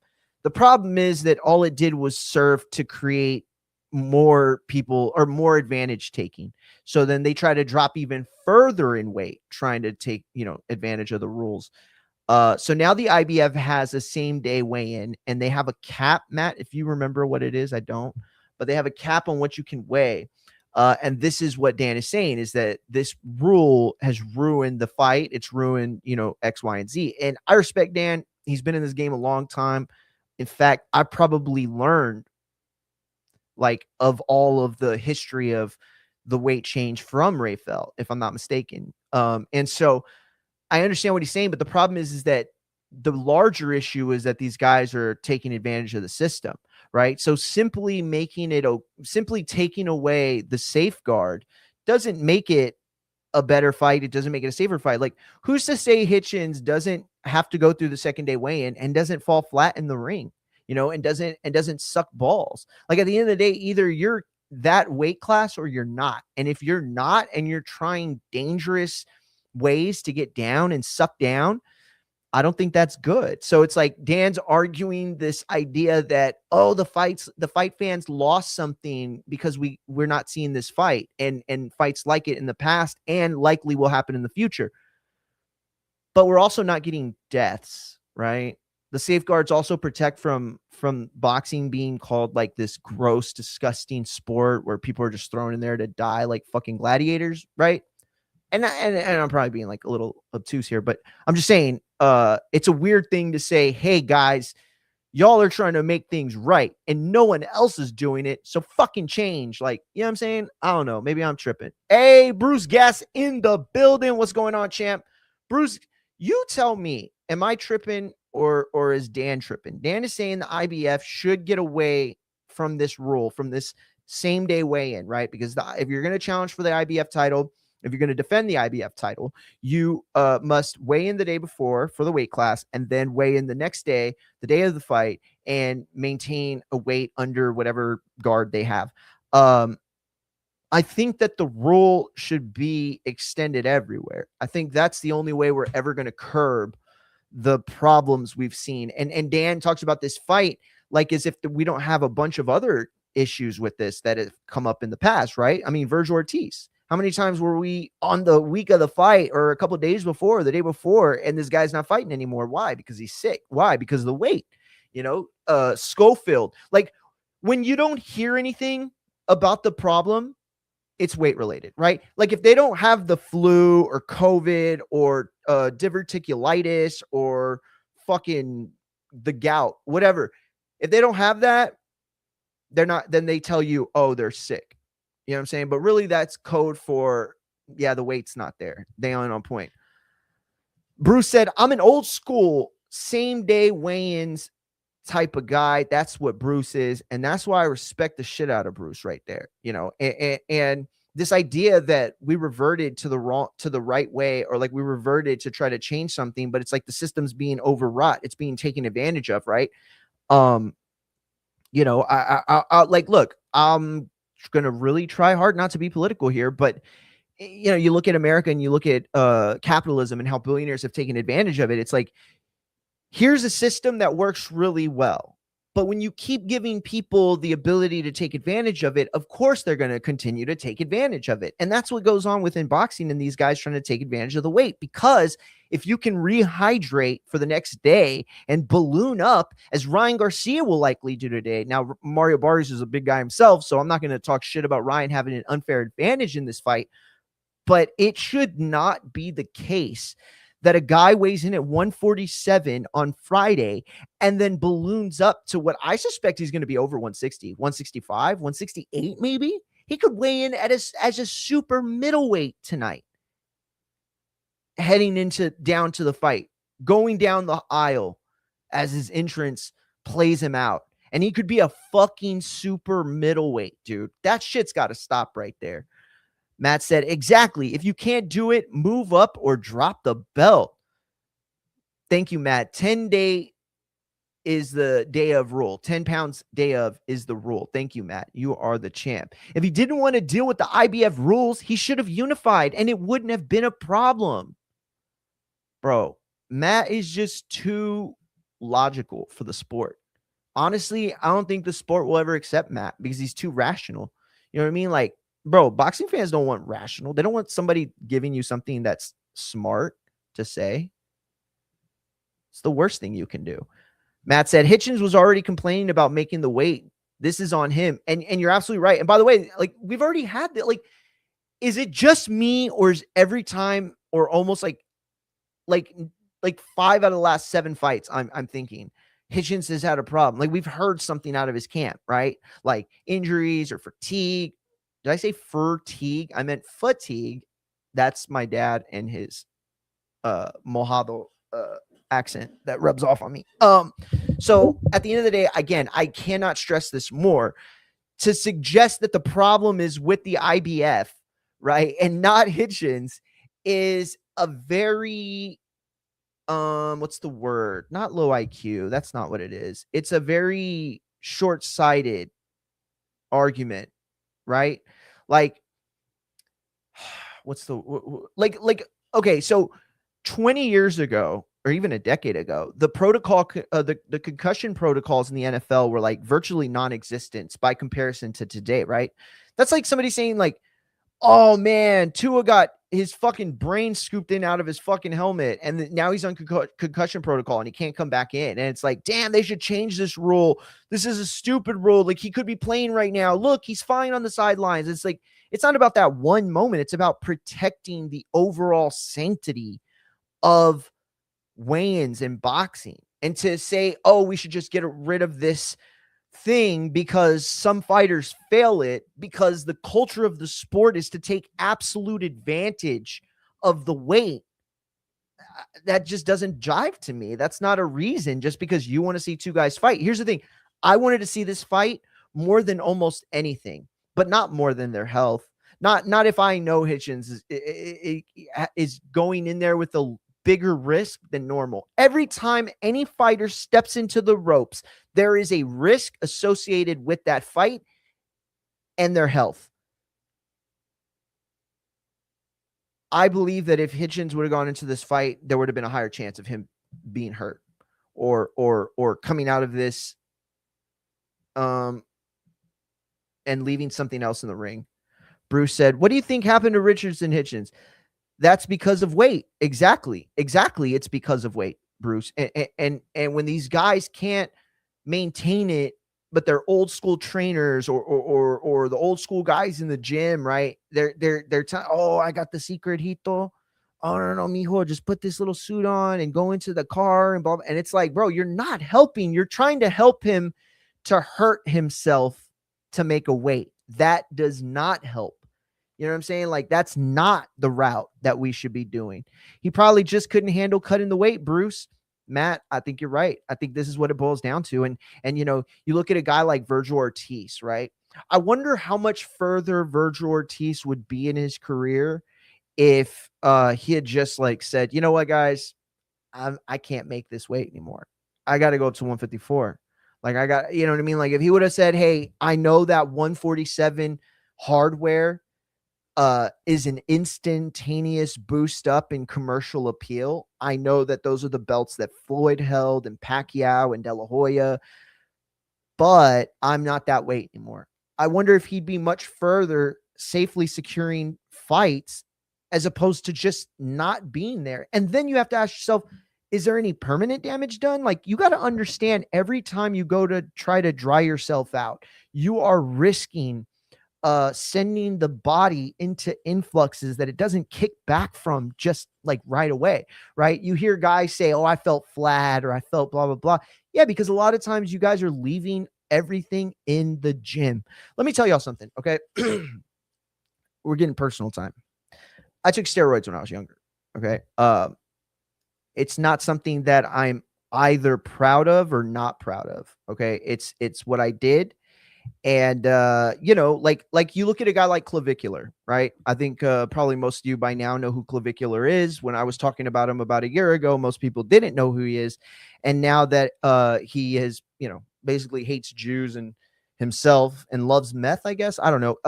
You know, now he's like very big and everything. So I brought him up because he is in that phase that I was in when I was a kid, right? Where it's like, I'm going to take steroids because I'm young and I'm able to, and like, I want a certain physique, right? And it was obviously just like for women, let's be honest.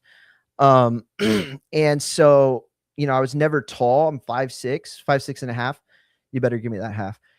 So like, I couldn't grow tall, so I wanted to grow wide. You know what I'm saying? And so I took steroids. I did. I could give a lot of benefits while I'm in the gym to why they are great. And then I could give you just as many negatives why they're not great outside of the gym. And in fact, I'd say that they do more harm outside than they help inside, but that's neither here or there.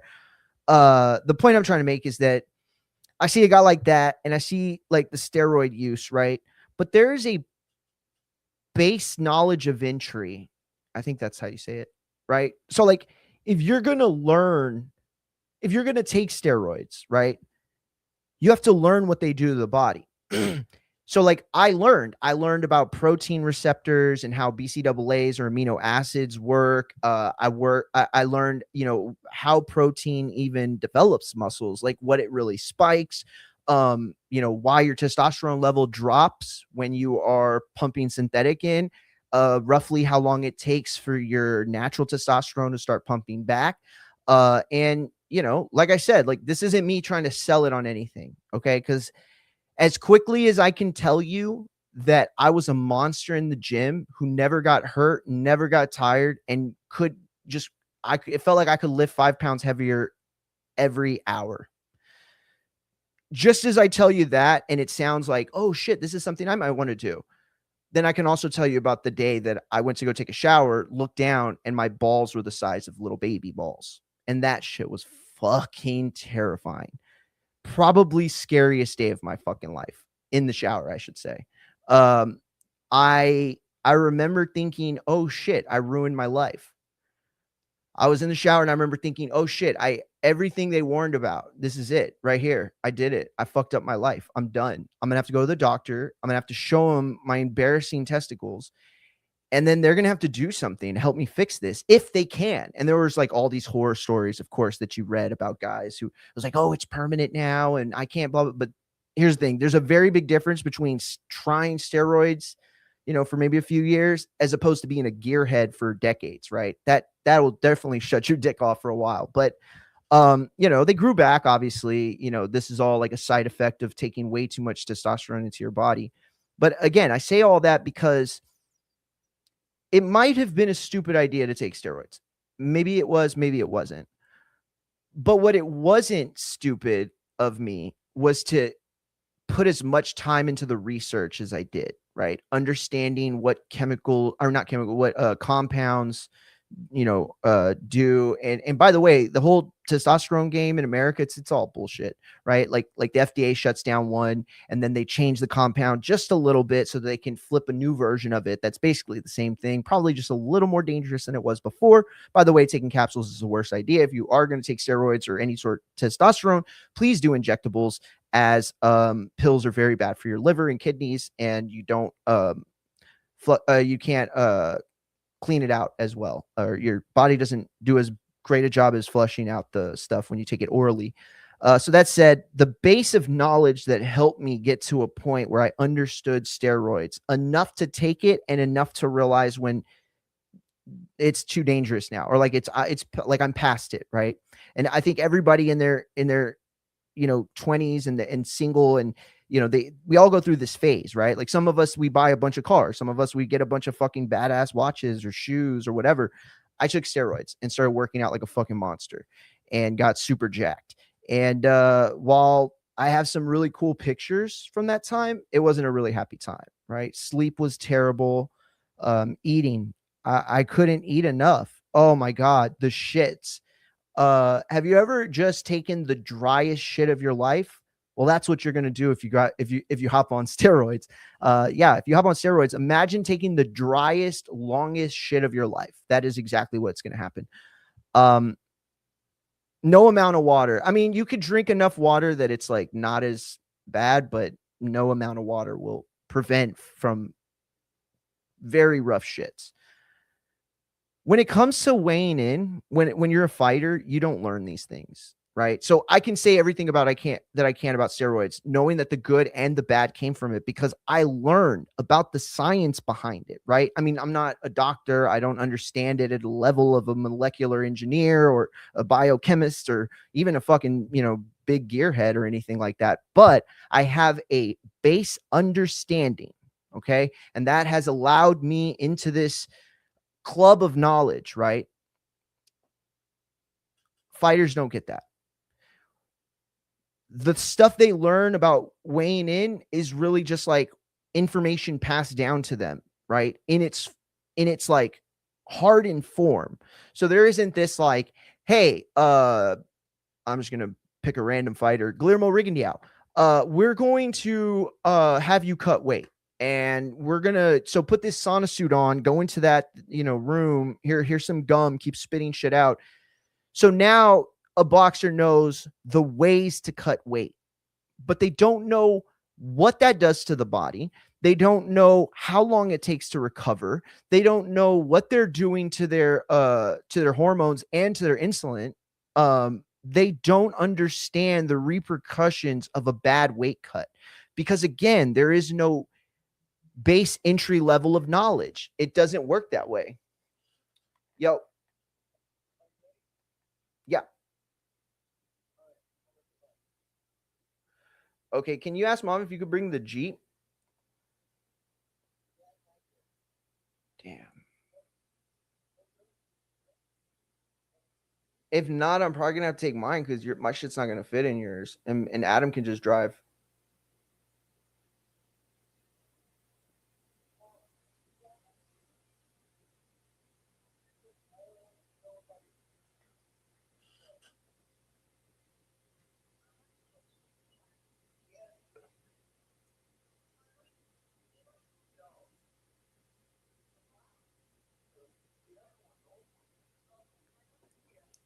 Hey, you know what, Ryan? I'll just have Ash drop me off at Adam's, and then I'll have Adam drive.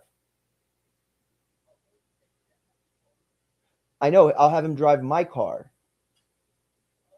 I'll have Ash drive my car to pick up Adam, and then she can take me back, and then you can take me home. Is that cool? Okay, awesome. We'll pick up Adam first. All right, later. Sorry, guys. My brother is gonna pick me up because I'm still not feeling super well. He probably just couldn't handle. Oh, my bad. Matt asked, "You doing the fights tonight, Mario?" Thank you, Matt. You are the best Scottie Pippen to my Michael Jordan when it comes to these moments. Yes, I will be covering Ryan Garcia, Mario Barrios tonight. The full card will be live before 7. My brother's on his way to pick me up, probably about 30 minutes. I would say like 6:30, 6:45. So we're going to tap out here in about 5 minutes. But I just wanted to finish that statement. Okay. When there's no base level entry of knowledge, like when you don't have to learn a certain amount of, like when you don't have to be educated to a certain amount to proceed into like something, like a constitution of something, right? Whether that be like weight cutting or steroids or like your LSAT, whatever the fuck. You have to have that base knowledge to be able to gain entry into that world. I wish weigh-ins worked the same. I wish boxing worked the same. You know what I'm saying? Like I wish that there was a base level of knowledge that fighters had to go through to learn about weight cuts and things like that. And obviously that's just bullshit from my in hoping and wishing. Let me shit in one hand and wish in the other and see which one fills up faster. Matt said, I might join you so I don't watch alone. Champ, that's what I'm here for. To none of us watch alone. I don't like watching alone either. I'll be honest. My fucking brother said he was going to come watch the fight and fucking showed up like in the 7th round. I was like, yeah, thanks, dude. Thanks for tapping in. But anyway, let me see. Oh shit. I didn't even realize I got dropped from IG. Oh well. So yeah, you know what? We're gonna tap out here, but I just want to let you all know we'll be back in about 6, 7. No, I almost said it, dude. I almost said it. I didn't say it though. I didn't say it. Yeah, we'll be back in like 30 minutes to an hour. But before we go, I just want to let y'all know, not only we'll be talking about damn, my fucking iPad dies so fast now. We'll be talking about Conor Benn leaving Eddie Hearn. Is Conor Benn a giant piece of shit with no loyalty? Or did Eddie get exactly what he should have known he was going to get? We're going to talk about that. We're going to continue to talk about Shakur and Murataya. Is it a fight we should get? Is it a fight that, doesn't really test Shakur, so then we let it pass by the wayside? Definitely want to know your thoughts. Continuing the weight conversation will probably happen as well. We also got the UFC tonight. I know that most of you in here are boxing fans. You don't give a shit, but Sean Strickland is fighting tonight. If you don't know Sean Strickland, he is the premier douchebag of combat sports. one of the most overrated fighters in the history of fighting. He's not good. He's not exciting. He bills himself as a tough guy, and he's gonna have to put his money where his mouth is tonight, fighting on the Paramount Plus network. He already made a splash this week by sounding like a dipshit at the network, something that I'm sure Paramount really fucking appreciated. So you know what I'm saying? Like at the end of the day, whatever. But we'll be watching the UFC as well, and I swear I'm missing something else. What am I missing? Oh, that's tomorrow, the Clarissa Shields and Discern. So anyway, I'm gonna start getting my shit together so that we can get to the house. Matt said he's gonna set up the projector so he can stream alongside. Awesome, champ. You go ahead and tap into whatever platform you want. We can just double it up. I don't give a shit. But anyway, for everybody else, I appreciate you tapped in. I will say that we're going to go over one last thing here. Where the fuck is this thing? Oh, here we go. So Lamont Roach said a couple days ago on X that Pitbull, the rematch is not happening. The Lamont Roach team says they've officially moved on because, and I quote, he's scared, referring to Pitbull. His team are taking themselves out of negotiations. This is from Lamont Roach Jr. We're also going to watch The Pervert. Now, I'm going to show this real quick because this needs to be shown. This is filthy and disgusting and gross. And I think Oblivion and Keyshawn Davis should both apologize for this Epstein shit. And if they don't, then honestly, you're an Epstein lover if you fuck with either of them. But here is what these morons did to try to gain clout. Can y'all see it? Okay, cool. So let's hear it real quick. Boss. Hey, you should the Devin Haney sister. You ever seen? Yo, imagine laughing like a little bitch like that. Like imagine giggling when somebody say, "Hey, you should check out his sister." Ooh! Yo, you sound like a bitch, bro. Like I'm for real. Like you're a fighter, dog. You fight for a living. How do you find every moment in your life to come off like a bitch on social media? I swear to God, I don't get it, bro. I don't get it. I don't get it. You know what I think it is? I think that all these young kids, none of them had like big bros. And I don't mean like actual big brothers. I mean like big bro type, you know what I mean, in your life. I had big bros, my cousins. We had, friends on the block, OGs, you know what I mean, that would watch out for the kids and buy us ice cream every once in a while because we would tell them when the cops were down the street. At the end of the day, all I know is that I am better off for the trials and tribulations that I went through. So I could realize, okay, you can't act like a bitch with certain people, or you're gonna get your card snagged. Bro, somebody got to snag this kid's card, bro. I'm sorry. He's just causing too much bullshit. So anyway, we're gonna rewind this. This is the babysitter of Devin Haney. What's your type, boss? Hey, you should the Devin Haney sister. You ever seen? Yo, how did he have it already pulled up on his phone? And y'all think that shit's funny? Hey, this dude is wearing a pedophile fucking uniform. Look at this motherfucker. Look how thirsty he looks, y'all. Look how thirsty he looks. Look at him. He's so horny right now. We're talking about somebody he babysitted as a little girl. Bro, I can't even think weird. Like, I can't even look at, what's her name is hot. The chick from Casper. She's like 47 now. She's like 5 years older than me, or 10 years. I don't know what the fuck how old she is. I'll look at her and I'll be like, oh man, I remember when she was little. That's weird. This is weirdo behavior.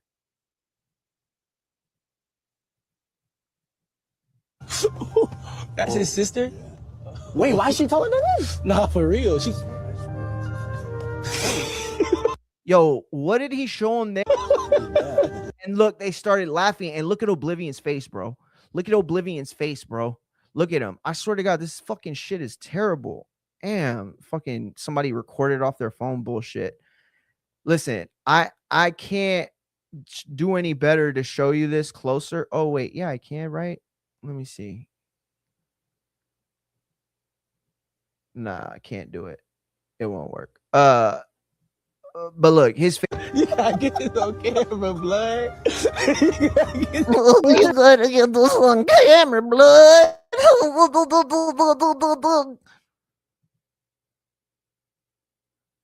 I don't know what that was. Fuck it. I don't know, guys. I'm just like really tired of fucking like pedophiles getting away with everything. Look, I'm not asking you all to read the Epstein files. Don't. Here's the thing. It could ruin your life.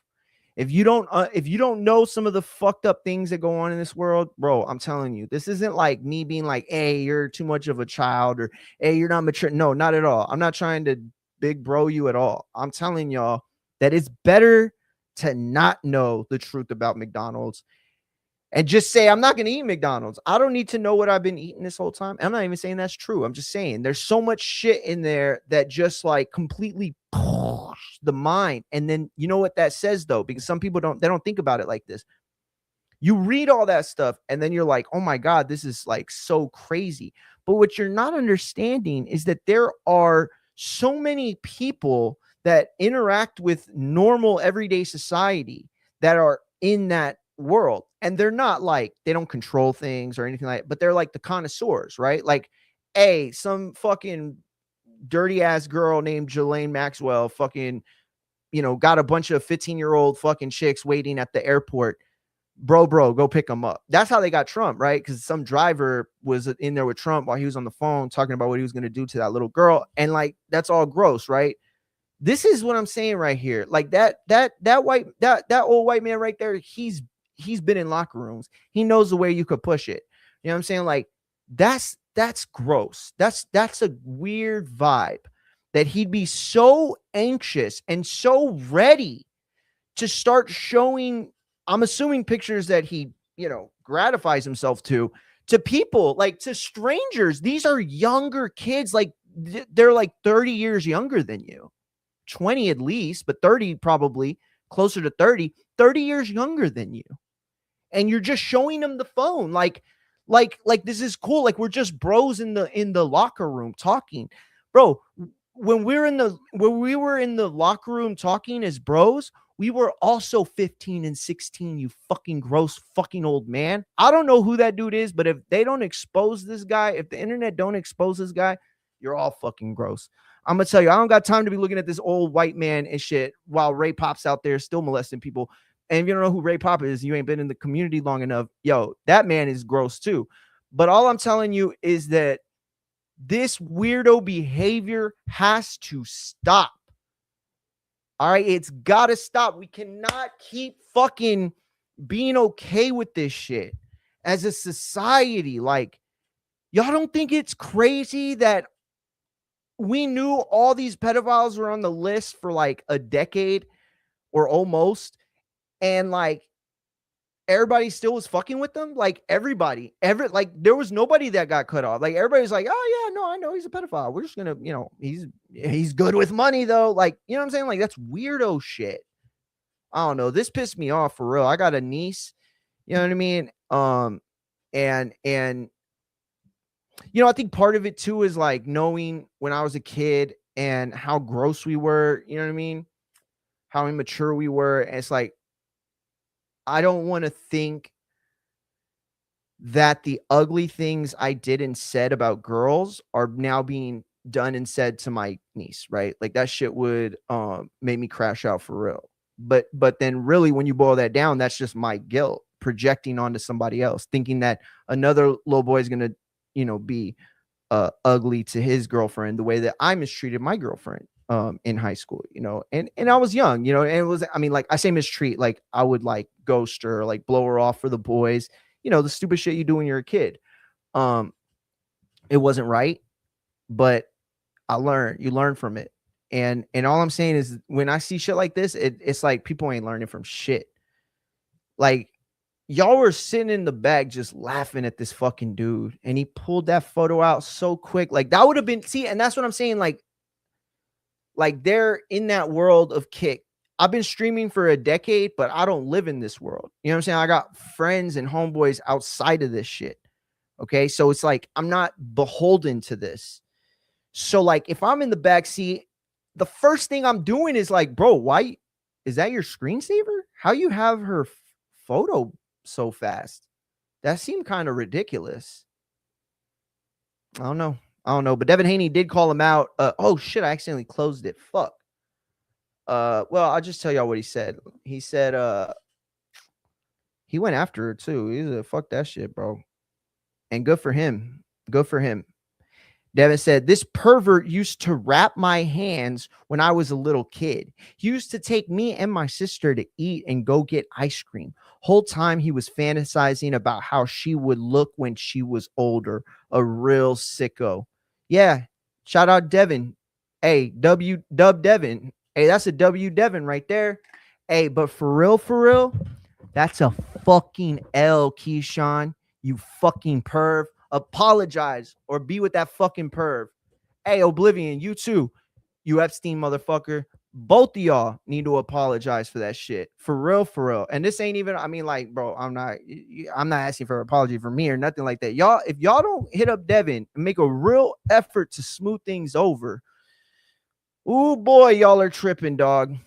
I'm not going to say nothing. I've never been a snitch. I never will. Not because of some bullshit street code, because of other shit that I learned a long time ago. I don't got time to get into it, but I'm going to tell you this right now. I'm not a snitch, but oh boy, I'd watch how the fuck I talk about a certain person's daughter. All right. I would watch how I talk about somebody's daughter who, let's just say has actual stripes in the field. Let's just say that. Okay. Let's just say that. Let's put it that way and let's leave it there. Somebody who got actual stripes in the field, I wouldn't fuck with them. You know what I'm saying? Again, I'm not saying he's a tough guy. I'm not saying anything like that. I'm just saying I wouldn't fuck with a guy like that. Why? Why would I? Right? That's like there's like this old man at the end of the street, and like he keeps warning y'all, like, don't put y'all's, don't be hitting y'all's ball into my yard. And you find out like he's a fucking Green Beret, fucking Navy SEAL and shit, and you still trying to go over there and fuck with it, bro? You're tripping. All I know is that was some fuckery. I don't fuck with it. But we will be back in about 45 minutes, 30 minutes to an hour, right here at Infighting FX. Make sure you're subbed, make sure you're following, and make sure you turn the notifications on. That way you can be tapped in with us from the beginning. Shout out to everybody that's on right now. And I appreciate, we will be back in about 45 minutes. So yeah, until then, peace. Oh, wait. Before that, at Infighting FX on YouTube, Twitch, X, TikTok, and then at Mario Monkey on IG. I appreciate everybody that's been going to YouTube. If you don't know, last year the YouTube got sent to the Shadow Realm, and ever since then I haven't really been pushing the YouTube shit a whole lot, especially because they've been fucking flagging me every fucking week for nothing. And so but I'm really trying to make an effort now. I'm really trying to make an effort with the YouTube. I'm really trying to make an effort with the TikTok and the Twitch. X I fuck with all day. Shout out to everybody on X. Shout out to everybody on TikTok and IG. But yeah, I'm trying to get them YouTube numbers up. So if you haven't gone to YouTube and if you haven't gone to TikTok, please do so now at Infighting FX.